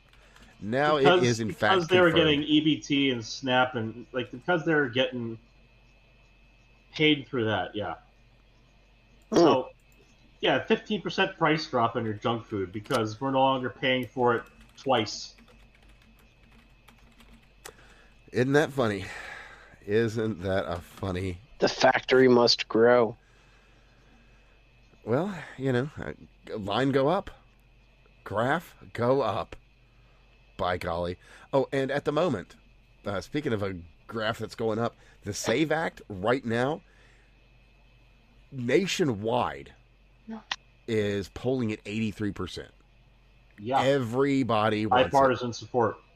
This is the thing is Trump's admin is pro so many things on an 80-20 issue.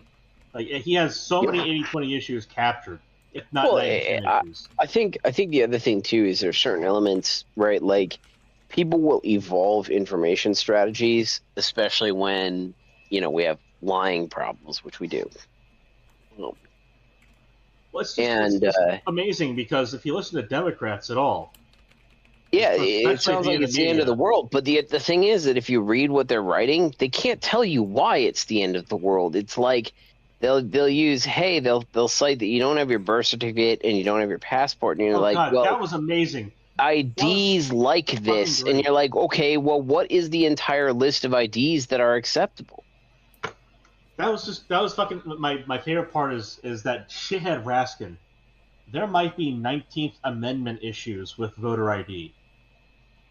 Excuse me? 19th, you say? 19th Amendment issues with voter ID. It's like I would love to hear him expound upon that.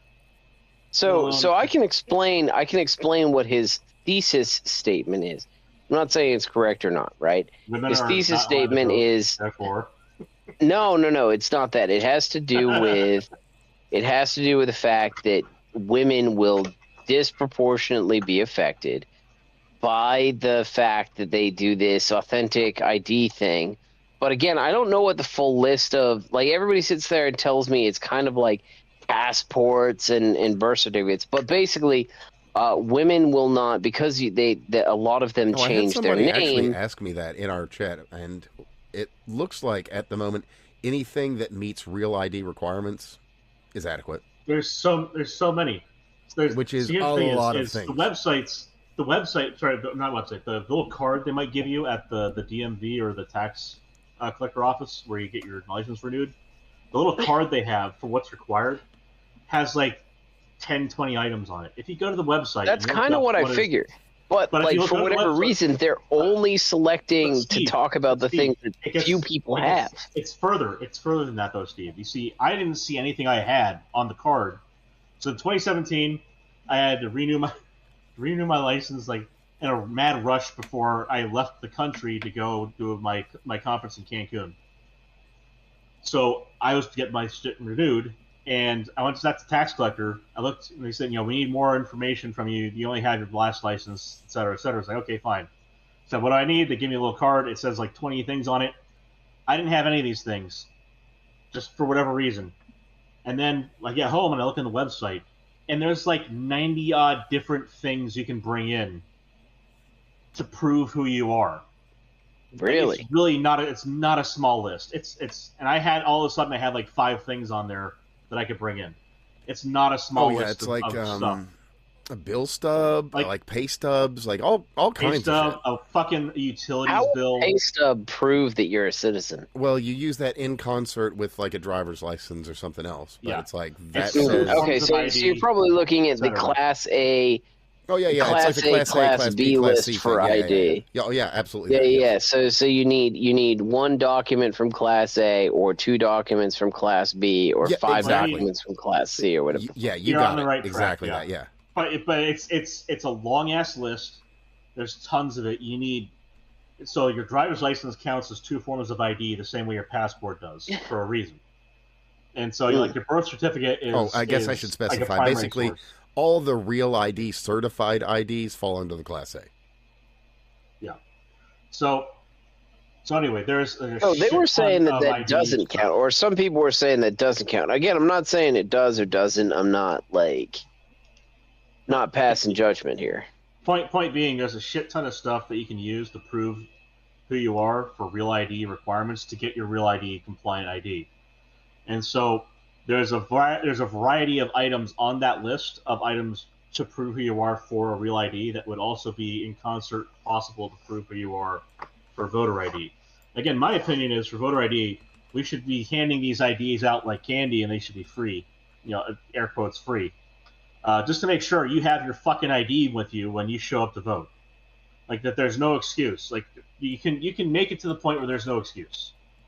And the only reason I agree with you, although I'm a big fan of voter disenfranchisement. Well, I think that's what felonies are for, frankly. Fair. Oh, speaking of felonies, this kind of piece of shit who's going to go out there and ruin the day for everyone else. Why can't we turn around and be like, hey, you're not a net taxpayer. Okay, no vote for you. Well, see that there's the same way there's an incentive structure for a non-taxpayer to provide more benefits to themselves. There's also an incentive for a person who is the taxpayer to prevent certain non-taxpayers from becoming taxpayers. Yeah. Well, I mean, it's a lot harder to sit there and say, yes, I want to fund your existence in perpetuity in order to stop you from voting, and it is to say, yeah, I want to keep on getting my stuff free shit. Yeah, there's a different argument framework for either, and if there's one that's more facile as far as the thought process goes. But like there is a slope that will slant towards Starship Troopers in a way that produces an underclass akin to other dystopian nightmares.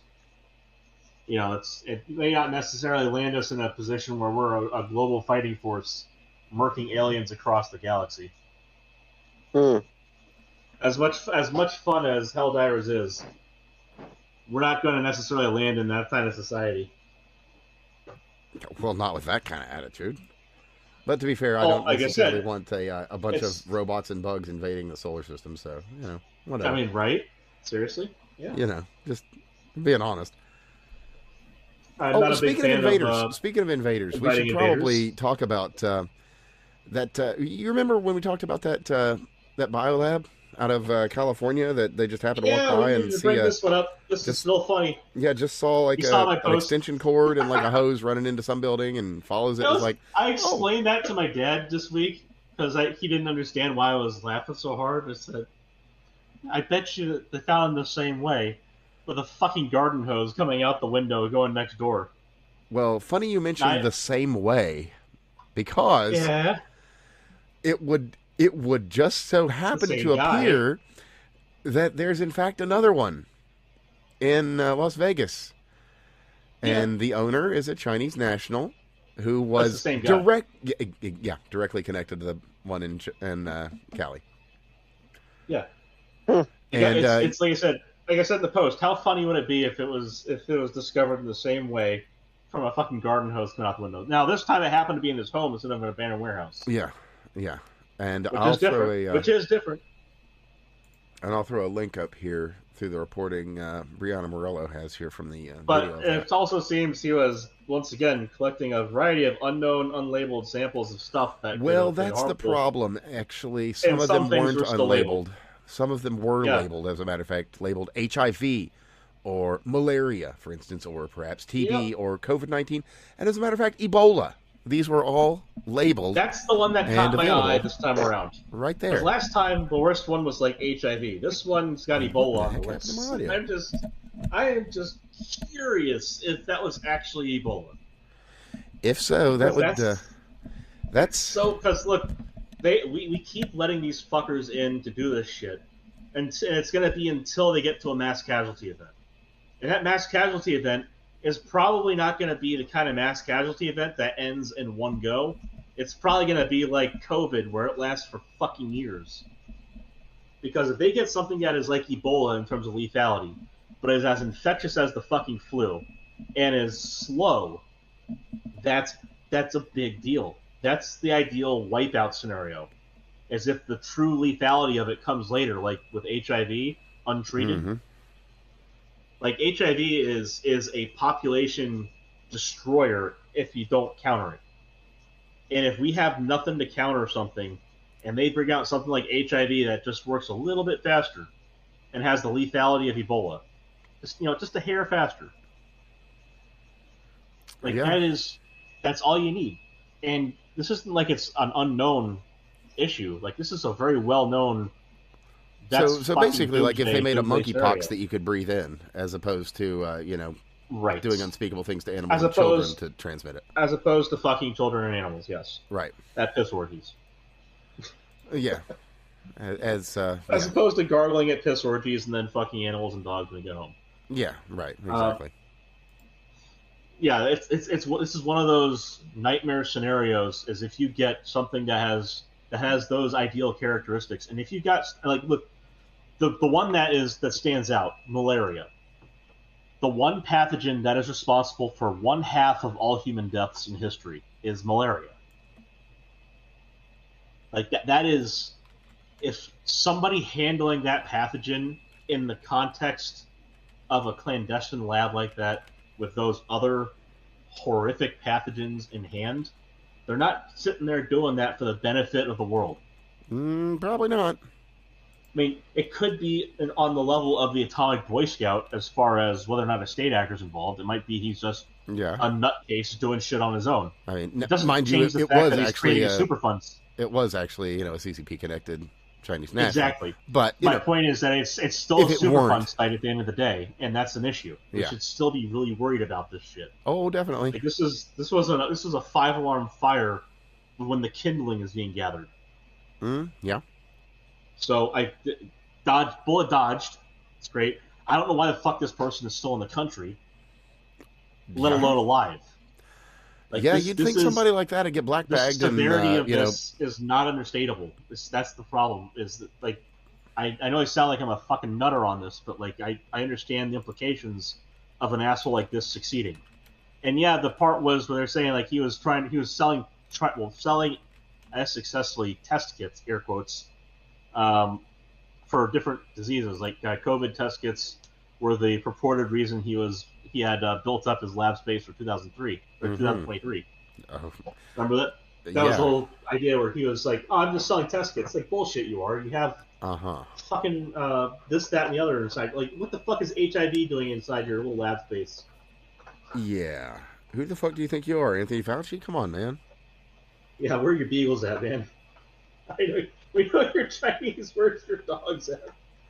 Oh, that's terrible. Yeah, well, yeah, it is. Oh, man. You know what? Be happy you didn't have any bats, I guess. It's something. So there's a fella that's a big. You know what? Let me just go ahead and say right out the gate, we like Casey Putsch here for Push. It was one of those. Anyway, he's running for governor of Ohio, facing off against Ramaswamy. So good luck. And he brought up an interesting point because, in these most recent emails and files and such, we've again found that a number of people are connected and interconnected. Well, there's this fellow by the name of Glenn Dublin. He's a huge hedge fund manager, big Dem donor. Manister, goddammit. Yeah. Donates to Dems basically all the time. And, big friend of Epstein, close associates. You can even see him in pictures hanging out with him with children present. Anyway, he's his largest Republican donation to date is to Vivek Ramaswamy. Interestingly enough. You don't say. Yeah, it is. It's a funny world sometimes. It's a funny world. So I have put out feelers. I would love to get Casey on the show, but he's probably too big, is what it is. But we'll try. Man, huh? Hey, yeah. There's no such thing as too big for us. Absolutely not. Absolutely not. But we have a cavernous whale's vagina like Steve on the show. Come on. Related note, McDonald's will be selling caviar McNuggets for Valentine's Day. So make sure and pick some up for your ladies. That's disgusting. Yes. Yes, it is. Yes. I mean, I'm glad I now know that, them being one of my little guilty pleasures is going to McDonald's for a meal and nugs. Like, not on Valentine's Day. Yeah. Ugh. Maybe not that day. Maybe I'll skip that day. Yeah. And now, in what is just some of the most hilarious news that I have ever in my life read, and it came out also because of some of the information in these files. So, I'm sure you when I say the Kaaba, you know what I'm talking about, right? I do. Okay, well, it's where the pedal worshippers go to worship an idol. Yeah, it's where there's a big old cube, and they walk around and kneel about it. It has a broken, glued together rock inside it that they all go up to worship and kiss. It does, and that cube, it has a covering. It's it's like got this specially woven black thing. It's an important religious artifact, etc., etc. Well, portions of that were actually sold to Jeffrey Epstein, and he used them as carpets. Yes, he did. Also, in the same area, unrelated to Epstein, although whole pedophile worship thing, but indirectly related. So they had an issue there where because of all the sexual assaults during the circling of the rock, so circling of the Kaaba. They'll think Jews doing the horror, but on like a massive crowd scale to the tune of millions of people.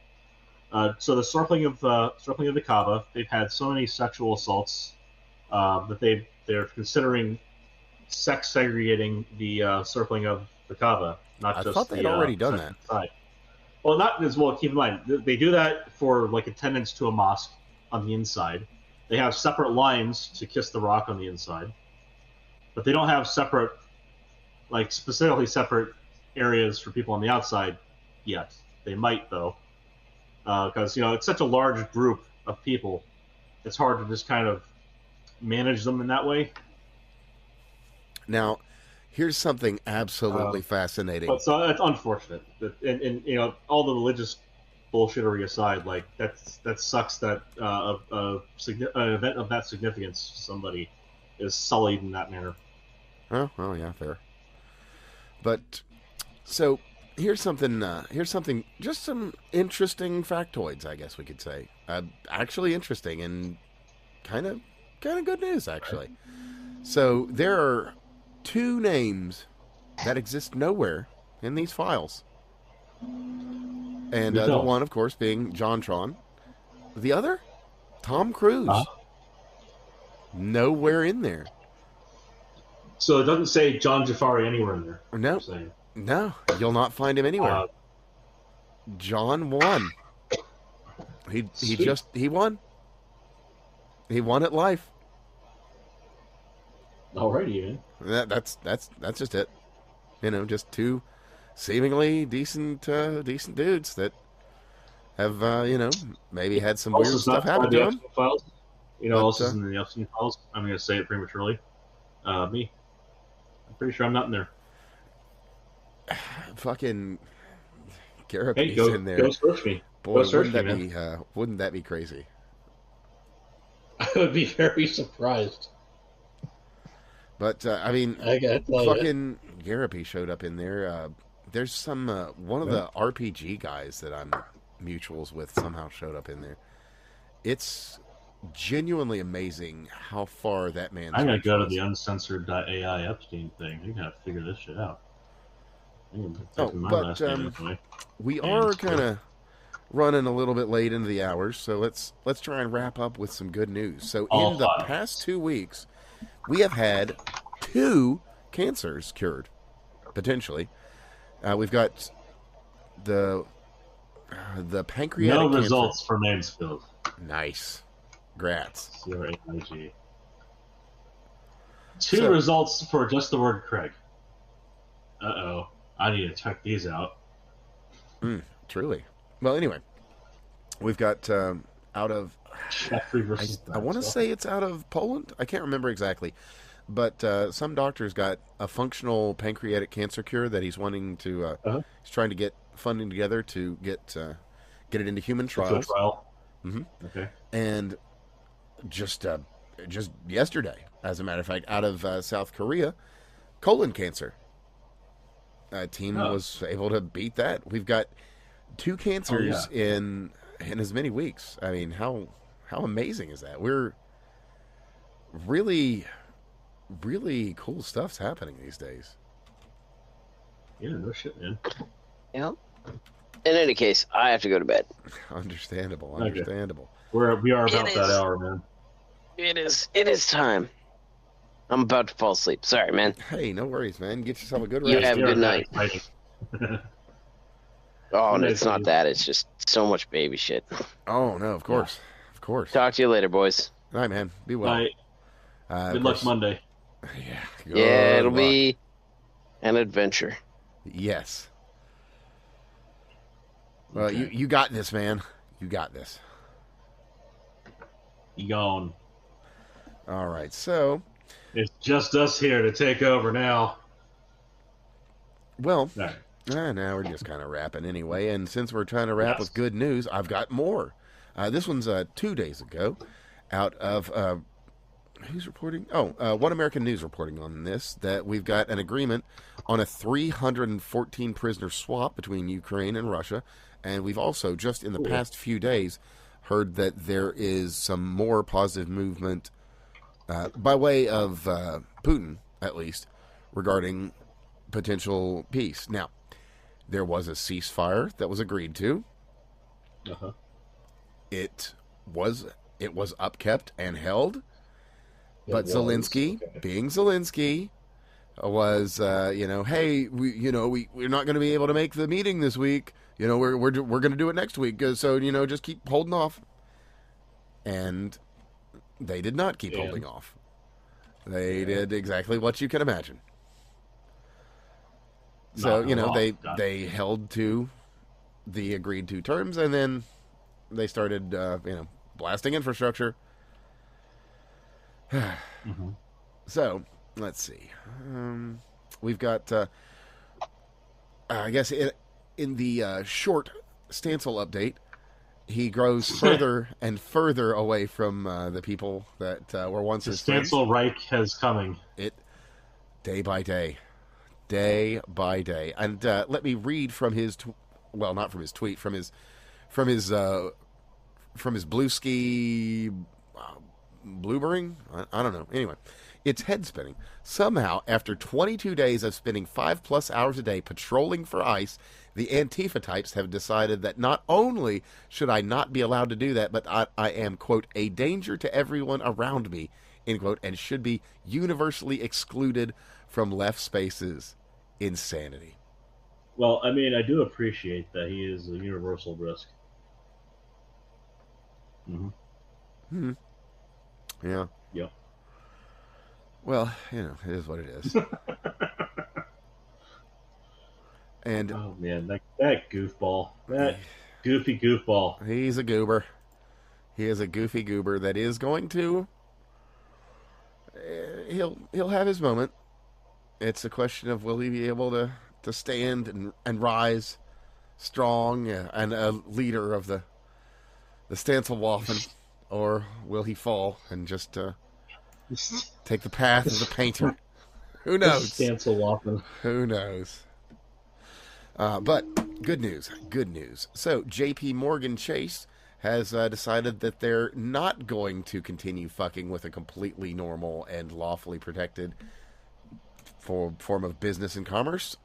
So they're getting out of fucking with guns and gun accessories. They're just gonna let them get loans and have banks and do business because that's just what you fucking do. So they've done away with their policy of basically we don't do business with any of these businesses anymore. And so they're not going to be... They weren't all debanked, but they were kind of effectively debanked. Mm-hmm. Which, you know, I mean... Well, which a de facto debanking is basically the same thing. It may as well be, yeah. That's kind of the way logic. Phrasing there, yeah. But I've got some fascinating news as an addendum to that.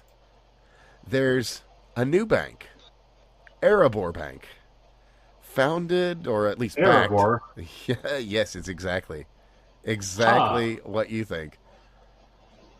It is Hobbit Tide, as a matter of fact, because the Shire deserves to exist. So what you're telling me is that there's a bunch of short Scottish Jews that are going to be helping out with this, whatever it is. Nah, actually, no. It's Palmer Lucky.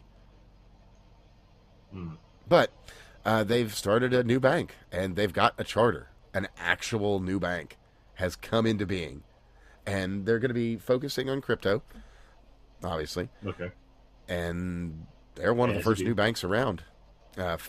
They're tied directly to Anduril and Palmer Lucky. And I have no doubt that they're going to be a big friend to defense and probably the firearms industry in general. Okay. I mean, Palmer Lucky's he's a straight up dude. He's pretty reasonable. You know, he understands American excellence. He wants to build products in America, and he wants to make good products out of what's available, which is the interesting thing because, and I encourage anyone to actually check out the Rogan interview. Make American products great again. Yeah. And he's trying to do the same thing for Japan and their self-defense industry because there's only so much you can do when you've outsourced a shitload of your industry. So he's had to figure out ways to make things happen, and one of them is specifically working with our greatest ally, Japan, to get some of the chips and products that we need, some of the high-tech stuff that we just don't make anymore, and get it from somebody that we can implicitly trust. And by golly, that's a pretty great thing. That's an endorsement, man. And, man, what is it? I swear there was something else I was wanting to hit. I thought there was some other Russia-Ukraine thing. I could be mistaken. Well, anyway, out of your neck of the woods. This is just a fun story out of Orange County. The Orange County Sheriff's Department has launched an ice cream truck. And this ice cream truck is funded and sourced by the monies raised from seized drug dealer assets. So they're just driving around, giving out ice cream and goodies and treats with the money that they got out of criminals. That's fucking great. Yeah, it's just, some fun stuff. Well, it's nice to turn that kind of disgusting, evil shit into a wholesome experience for people in the community instead of the horror that it normally is. Absolutely. A little bit of healing. Yeah.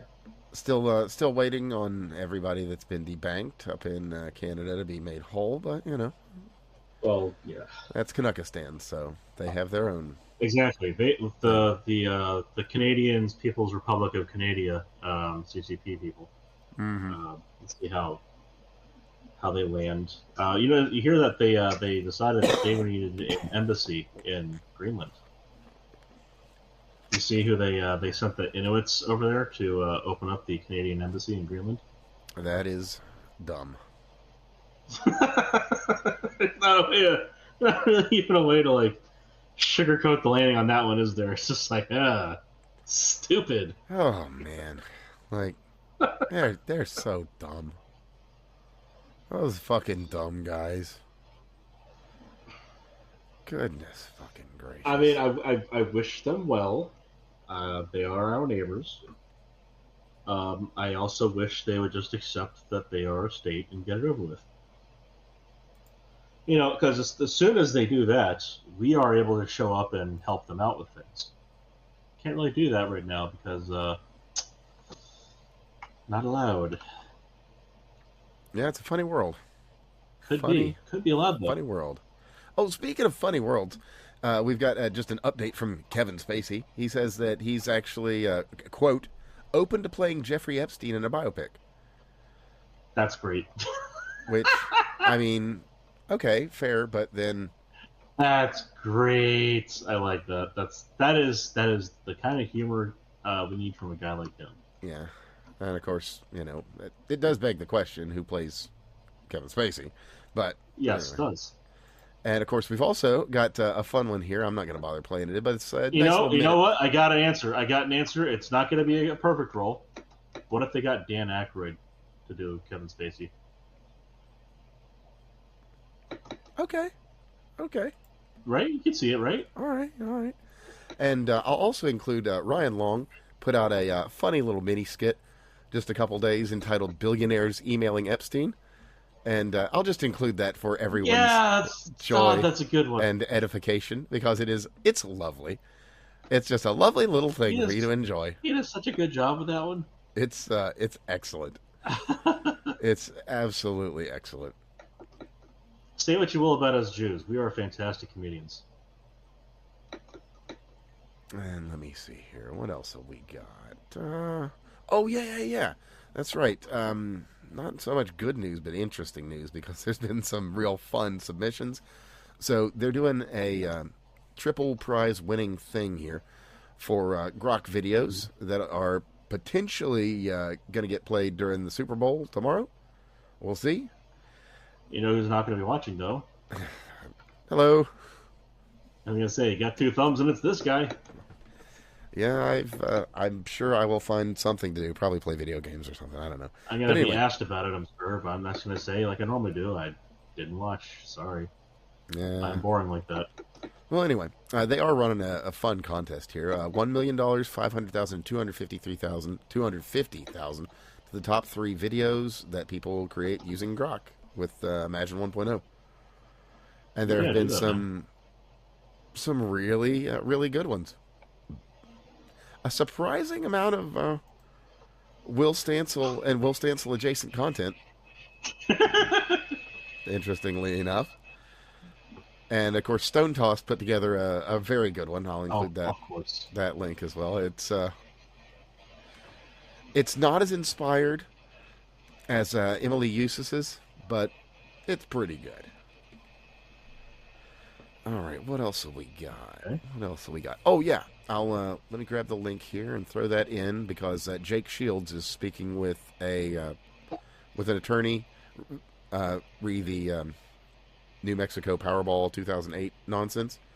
So something could happen with that. There will be a link down below if somehow you played Powerball in 2008 in New Mexico, and it was New Mexico. Sorry, not Arizona. My bad.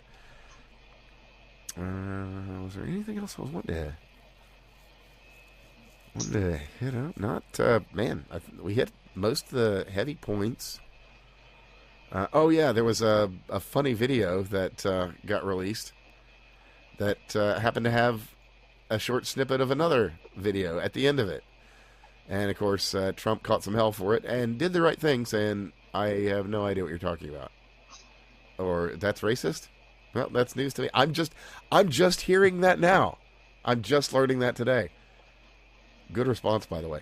I'll throw a link to the video. It looks like what happened with the thing that they sent out, which was, let me see if they've got the thing. No, they don't. But I'll throw out the video itself. It looks like what happened with there is they posted this video, and then the auto feed thing just played on into the next one, and whoever was doing the screen record at the time didn't bother to stop. Oh, but I'll be throwing a link to the video afterwards that has the Obama monkeys and also the Hillary Clinton warthog. And it used to be that we used to call presidents monkeys in this country, like, constantly. You know who showed up as president and suddenly they all stopped? Well, that was Obama.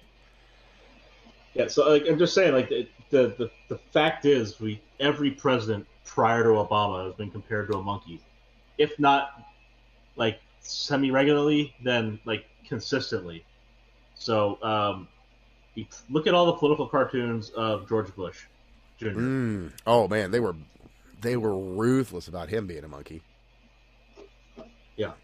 So the fact that they took the still image from the video that shows Obama and Michelle as monkeys, when every other president has been compared to a monkey, and other presidents in that video were. Well, yeah, everybody in the video monkeys. is being lampooned as basically some sort of Lion King-esque figure. Yeah. Like this, in that, between that and, wailing the hard R at people up in Minnesota, I could not give less of a fuck about the outrage. Like this, it is, in my opinion, it's just a bunch of noise from a bunch of people who are they use them as magic spells.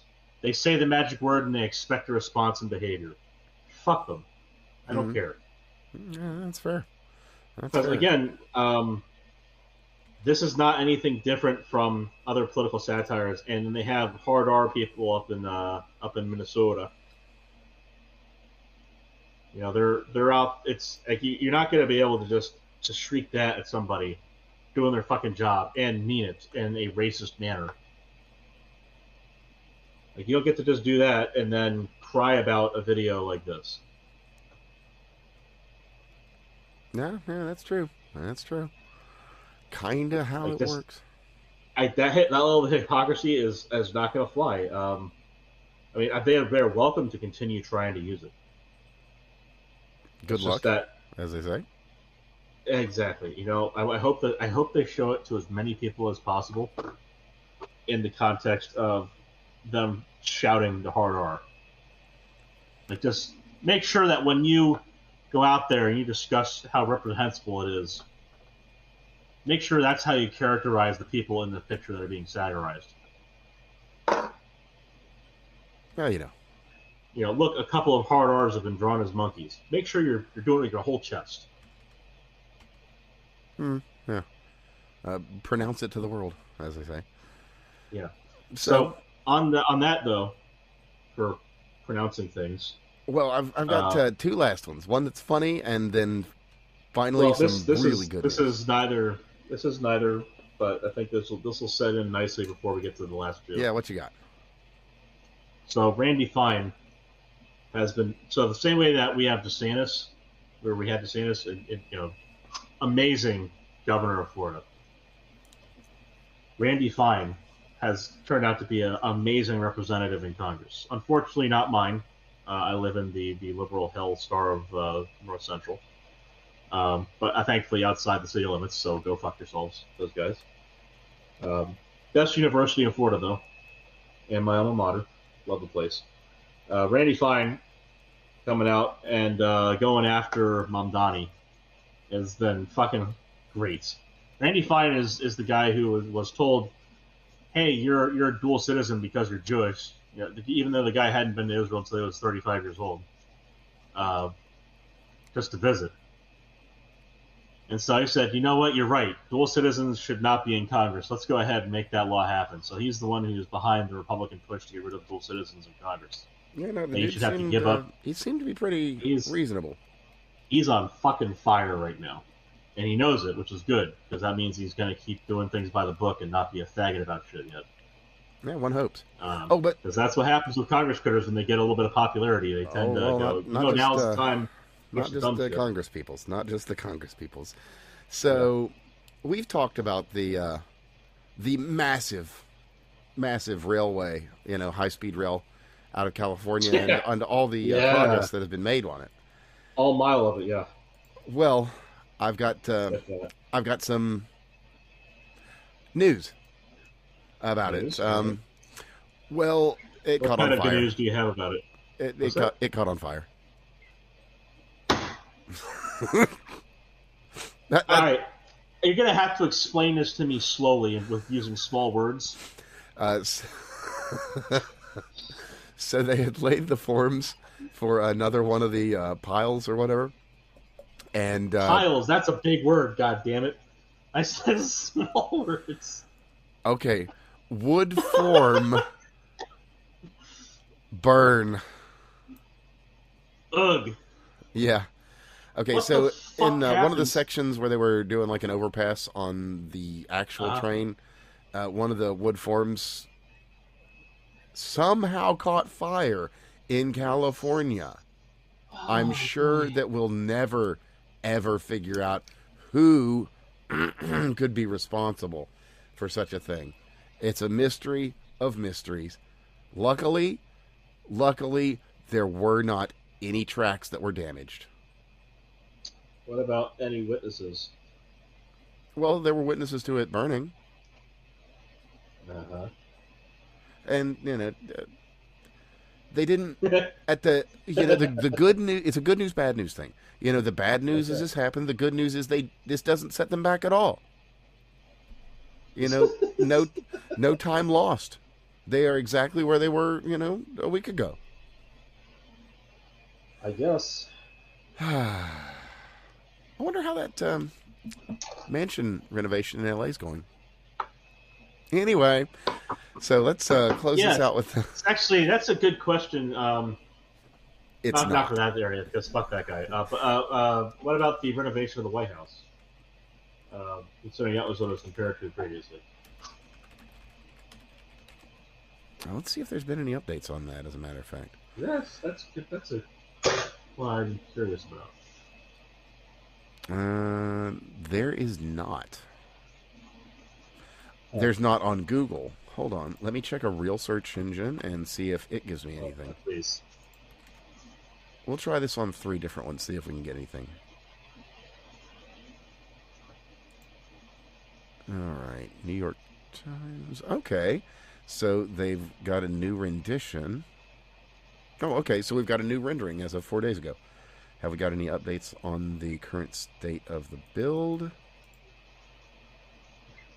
You think they'd have paparazzi on that shit 24/7, making sure they can sell. They've got the big boy cranes out. So I can see why they are not going to have paparazzi out there. It looks like they're actually moving fast. I bet he wants to have this stuff ready by July 4th. Like carpets installed and vacuumed first time. That's bold. That's a bold one, but I mean maybe. Although the renovations, man, it looks it's going to fit very well and be very thematic. Look at how quickly he got the garden done. Where he got not only did he get it done, but when he found out the guy scratched the concrete, he had a hissy fit and got it fixed. True. I'm expecting that if there's any mistakes, like he's going through different contractors, but I bet you he's got a fucking line out the door and down the street as far as people who are ready to take over. So I'm expecting this to be done because there's a lot of money involved, but like he's a businessman, not just a politician. So I bet you he's not getting shit bids. He's probably got people who are trying to do this thing right. Could you imagine your company is the company that got it done right versus the company that fucked up? Like people are gonna want your services around the country, not just in DC. Okay. And you turn around and you say, "I'm the one who did the ballroom." They're gonna be like, "What the fuck? Okay, that's a premium we're already expecting, and you guys got stuff done fast." All right, let's see here. We don't have any dates, unfortunately, as far as I can find. So I guess they're still just kind of handling the paperwork stuff. Yeah. Well, I would like to have some more info, but all right. Well, okay, we've got a filing as of February the 2nd. Okay, might as well get that in here because it is something new. The new East Wing's expansion capacity for receiving foreign dignitaries and visitors will substantially benefit the president, EOP, other governmental offices and agencies with a White House presence, and the American people. The past practice of pitching temporary tents in the South Lawn was costly and cumbersome, did not comport with the dignity due to the White House, true, and caused substantial damage to the NPS resources on the grounds, including turf, irrigation systems, NPS, National Park Services, by the way, other NPS infrastructure. So, I mean, yeah, that's a fair statement. So, it looks like they're trying to move, and it looks about as big as the main White House with the 2 wing expansions. So it's going to be, it will make the grounds look quite impressive.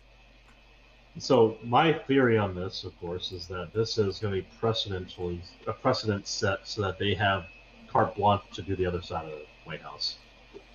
Could be. And there's also talk that they're putting in a new bunker underneath as well, which... Right. I mean, if you're going to do it, now's the time. Exactly. So, the good news I wanted to close out the show with. There's a company by the name of Windscribe. They're a VPN provider, and they're cool guys. They got good vibes. They're like a sports drink kind of company.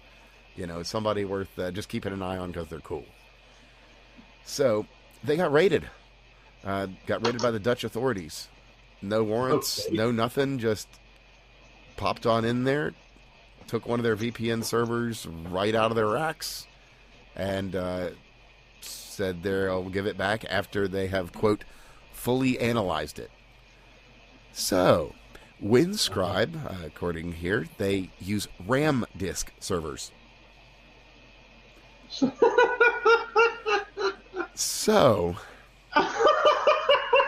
yep. So they cannot, by nature of their machines, store any of the data. They just wiped their server. So all they found was just a basic Ubuntu install. They just wiped their fucking server. Those retards. Yep. So they, there you go. Dutch cops.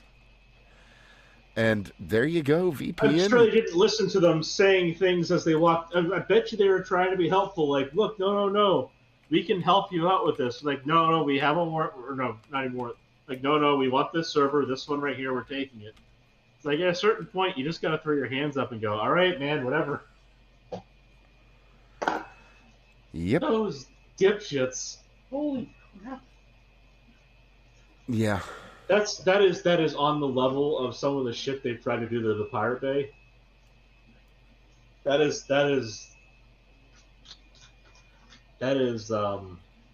government in action. That's what I'll say. That is government in action. Yeah. What a one-size-fits-all solution, huh? Truly. Truly. So, if you're looking for a good VPN, out of Ontario, Toronto, Ontario. Wait, hold on. Yeah, hold on a second again. The Dutch authorities in... Okay, does this say where? I don't know. Presumably they have servers around the world, so presumably a server, in a Dutch territory. One has to presume. I mean, if you're going to be a good VPN, that's what you're going to do. You're going to have servers everywhere. So I'm just thinking. But wow, that's bold. These stupid motherfuckers. I thought I was a Belgian police chief, or I was a Dutch police chief, rather.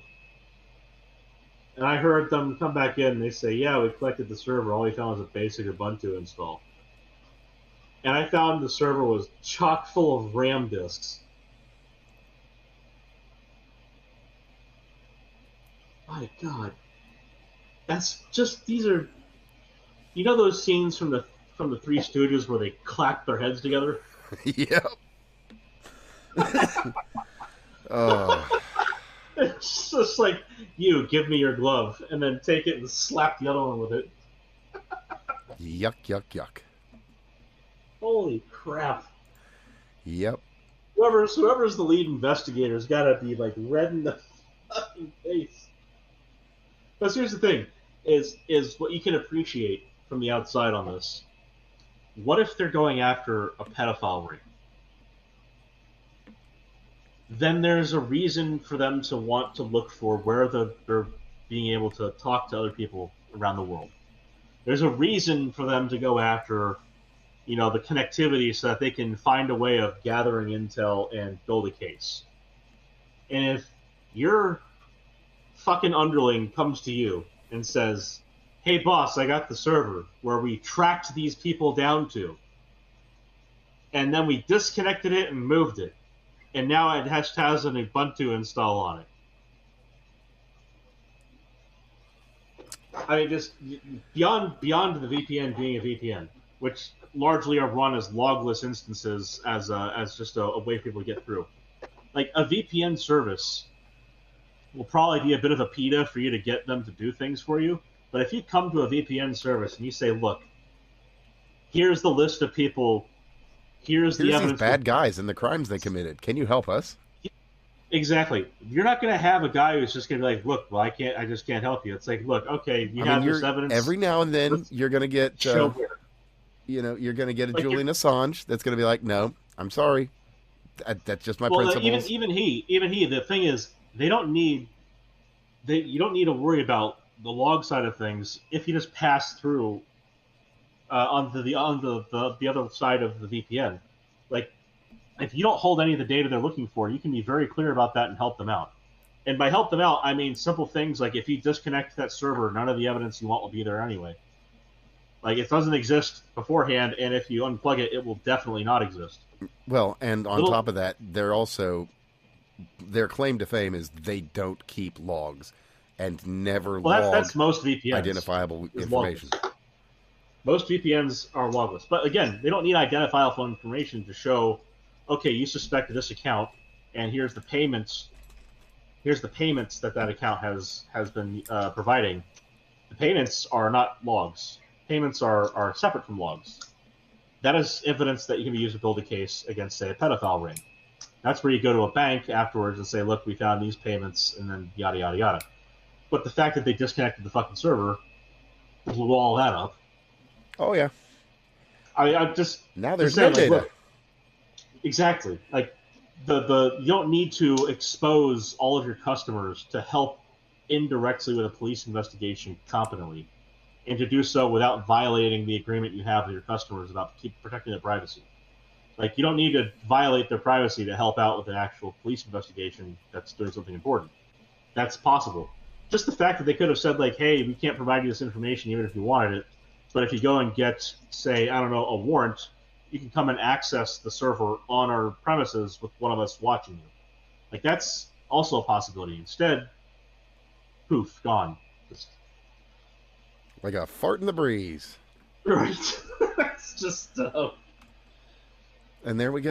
That is so fucking amazing. I wish... what I really hope is that the investigation involves something really stupid and innocuous. Like somebody mentioned like something British, basically. Joke. Yeah, exactly. Like an abortion joke, or someone said Heil Hitler and meant it ironically, and they're just trying to find the person so that they can arrest them for speech. Like something dumb like that. That would be fucking hilarious if they got thwarted by a power plug. I really hope it wasn't something more, important, like a terrorist cell, that kind of shit. Well, it's not Sweden and it's not France, so the odds are actually pretty decent. I'm just thinking, like, if a bridge blows up because they disconnected a server, well, somebody's going to be real red in the face. Yeah, man, it's going to be on their face, man. But that's about all I was wanting to hit this week, unless there was anything else you wanted to cover. I think we've hit. I know there's been some text. Big one. Won't impact everybody. Probably only few, if any, of our listeners. Notepad++. Make sure you're up to version 8.8.8.8, I believe. 8.8.8.7, and prior, there was the possibility that there was an up. So basically, China found a way to man in the middle one of the update servers. So there were versions of Notepad++ that had plugins that were redirected in such a way that they were vulnerable to intercept. So some people got through, and so the update UI is, or update system is how this happened, is they were able to get in and provide malware versions of Notepad++. And this was not a automatic kind of hack where they're like a dragnet kind, like say the WannaCrypto stuff, where they're waiting for someone to come to them for help, like to pay a ransom. This was hands-on keyboard or hands-on hardware. The stuff they were doing, it was very clear there was an actor of some kind, so a human with hands, doing stuff on their machine, so hands-on machine, hands-on keyboard, probing their devices, the people who were affected. Some people, the people who found out because they saw strange network activity that was indicative of a hostile actor probing their devices. Like classic signals of someone actively doing remote access exfiltration. Oh, somebody actually hacking the Matrix. Like, yes, except like they already own your computer, that kind of shit. Like, this is where they have access to your box, and now they're playing with it to see what they can find. So, latest version of, I don't know how this affects. I don't think this affects, like now that I'm looking directly at my portable apps, I don't think this affects portable app versions. I know this affects desktop versions. So make sure you have the latest one directly from the Notepad++ people. Very important if you have Notepad++ and you regularly use it and you do anything worthwhile, because Chinese government stooge might be trying to figure out. It's like the lead-in joke for one of the great videos on this. Low Level is actually a fantastic YouTuber for this kind of stuff, and he also follows around one of my favorite people on X to deal with this kind of stuff, VX Archive. So so these the community has been kind of up in arms over this because Notepad++ is basically like the de facto go-to, especially with Windows 11 being as shit as it is. You don't want Copilot involved in every step of you writing out a 5-word Notepad text message to yourself for later. Yeah. Then Notepad++ is probably where you're going to land. And a lot of people use it for doing important software development before they even bother dealing with an IDE. And also if you want to do a variety of other fun things. Now, the fact that you can do shell access command line operations in Notepad++ is also pretty important. So not only can you write stuff that's important there using effectively an IDE that isn't an IDE,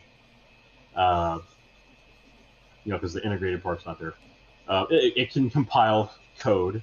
It can run shell scripts. It has command line access, all from within inside the same application. So you don't even need to do privilege escalation, even though that was one of the things that was done, confirmed in the wild. So privilege escalation and full box takeover has been confirmed. Ooh, that means that's, they own that's your heavy nets. duty. Yeah. So not only can you do that, but the fact you can run command line, and shell scripts and compile code directly. Oh man. Like, yeah, that's your payload. Your payload doesn't even have to be compiled binary to ship it out like a rat.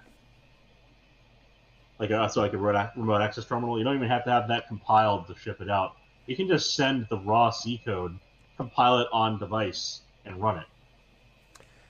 so. If you have remote Definitely make sure if you're a Notepad++ user that you are currently up to date. Yes.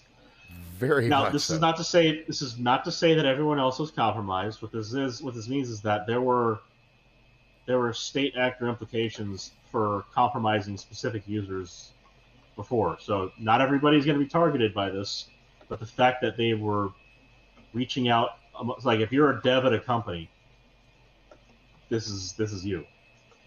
If you're just like Joe Schmo who runs Notepad++ at home on occasion, because you don't like Notepad or whatever, probably not you, but you should still get yourself checked out. It could be, though. It Still could be. update. And that's why you need to be mindful. Exactly. Well, by crikey, I guess I got to come out with one more good piece of news to close us out. But I actually have one. It's a nice and simple one. Out of the U.S. Census Bureau, we have data showing a drop of 1.5 million foreign-born births over the past 6 months. Now, this is, of course, this is in the first 6 months. Foreign-born births. So explain this is for 2025, by the way. So births in 2025 outside of the country by foreign people? Foreign-born population residing in the U.S. So, if I'm... Hold on, let me make sure I'm reading this right here. So there's a decrease in the... So there's a decrease in second generation. Well, that's not really... That's not good news or bad news. Just news, I guess.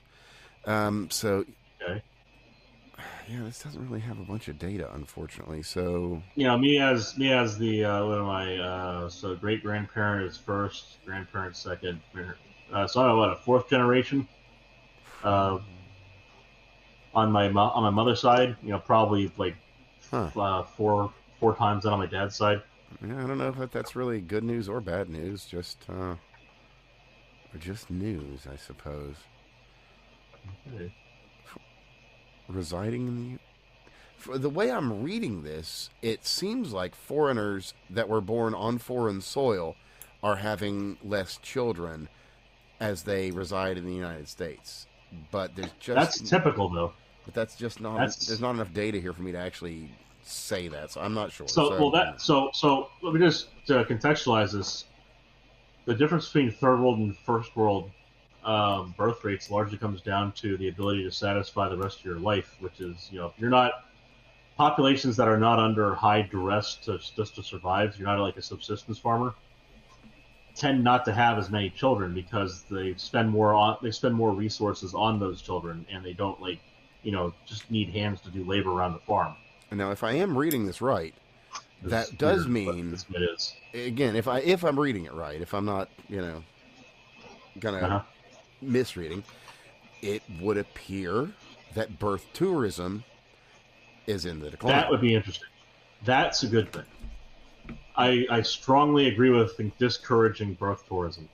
Oh, absolutely. It is patently against what the Constitution was written for in the Bill of Rights. So, man, I guess that was, that's all I was wanting to put out. Todd Blanche is a it's funny how many times they specifically state the purpose of the very I do have one more thing they talk about. But it's good. It's really good. Right. So let's see which indeed. From a post, I think from Tumblr, just letting all the witches know that TR MP has his own team of witches. I tried locating him energetically for a hex and felt... They do this every fucking time. felt many decoys. I love it. And his energy being hosted out of Earth. Remember in 2017, we're like, we tried to put a hex on him, but he's too powerful of a witch. Yeah, they couldn't... He's too powerful of a wizard. He overcame our hex. Yeah, they couldn't do it. I think this is, as far as religious activism, witches are some of my favorite because it's the South Park episode on on the telepaths.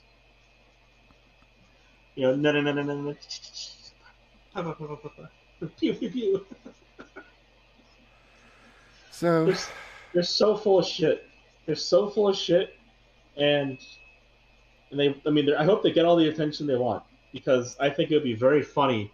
I think it'd be so much funnier if they became like the face of Democrat activism against Donald Trump. I think the funniest thing that I could do here is read a passage. I don't know. It might be directly related. Mm-hmm. It involves a golden throne. Close enough. So I'll as a matter of fact, we'll close with this passage because it's great. It's big league. It's huge. I'm told by all the smartest it's people. It's the best passage. You're never going to read another we have the like best passages here on the Fake Untitled podcast, and we end our show the best way, or so I'm told. Or so I'm told.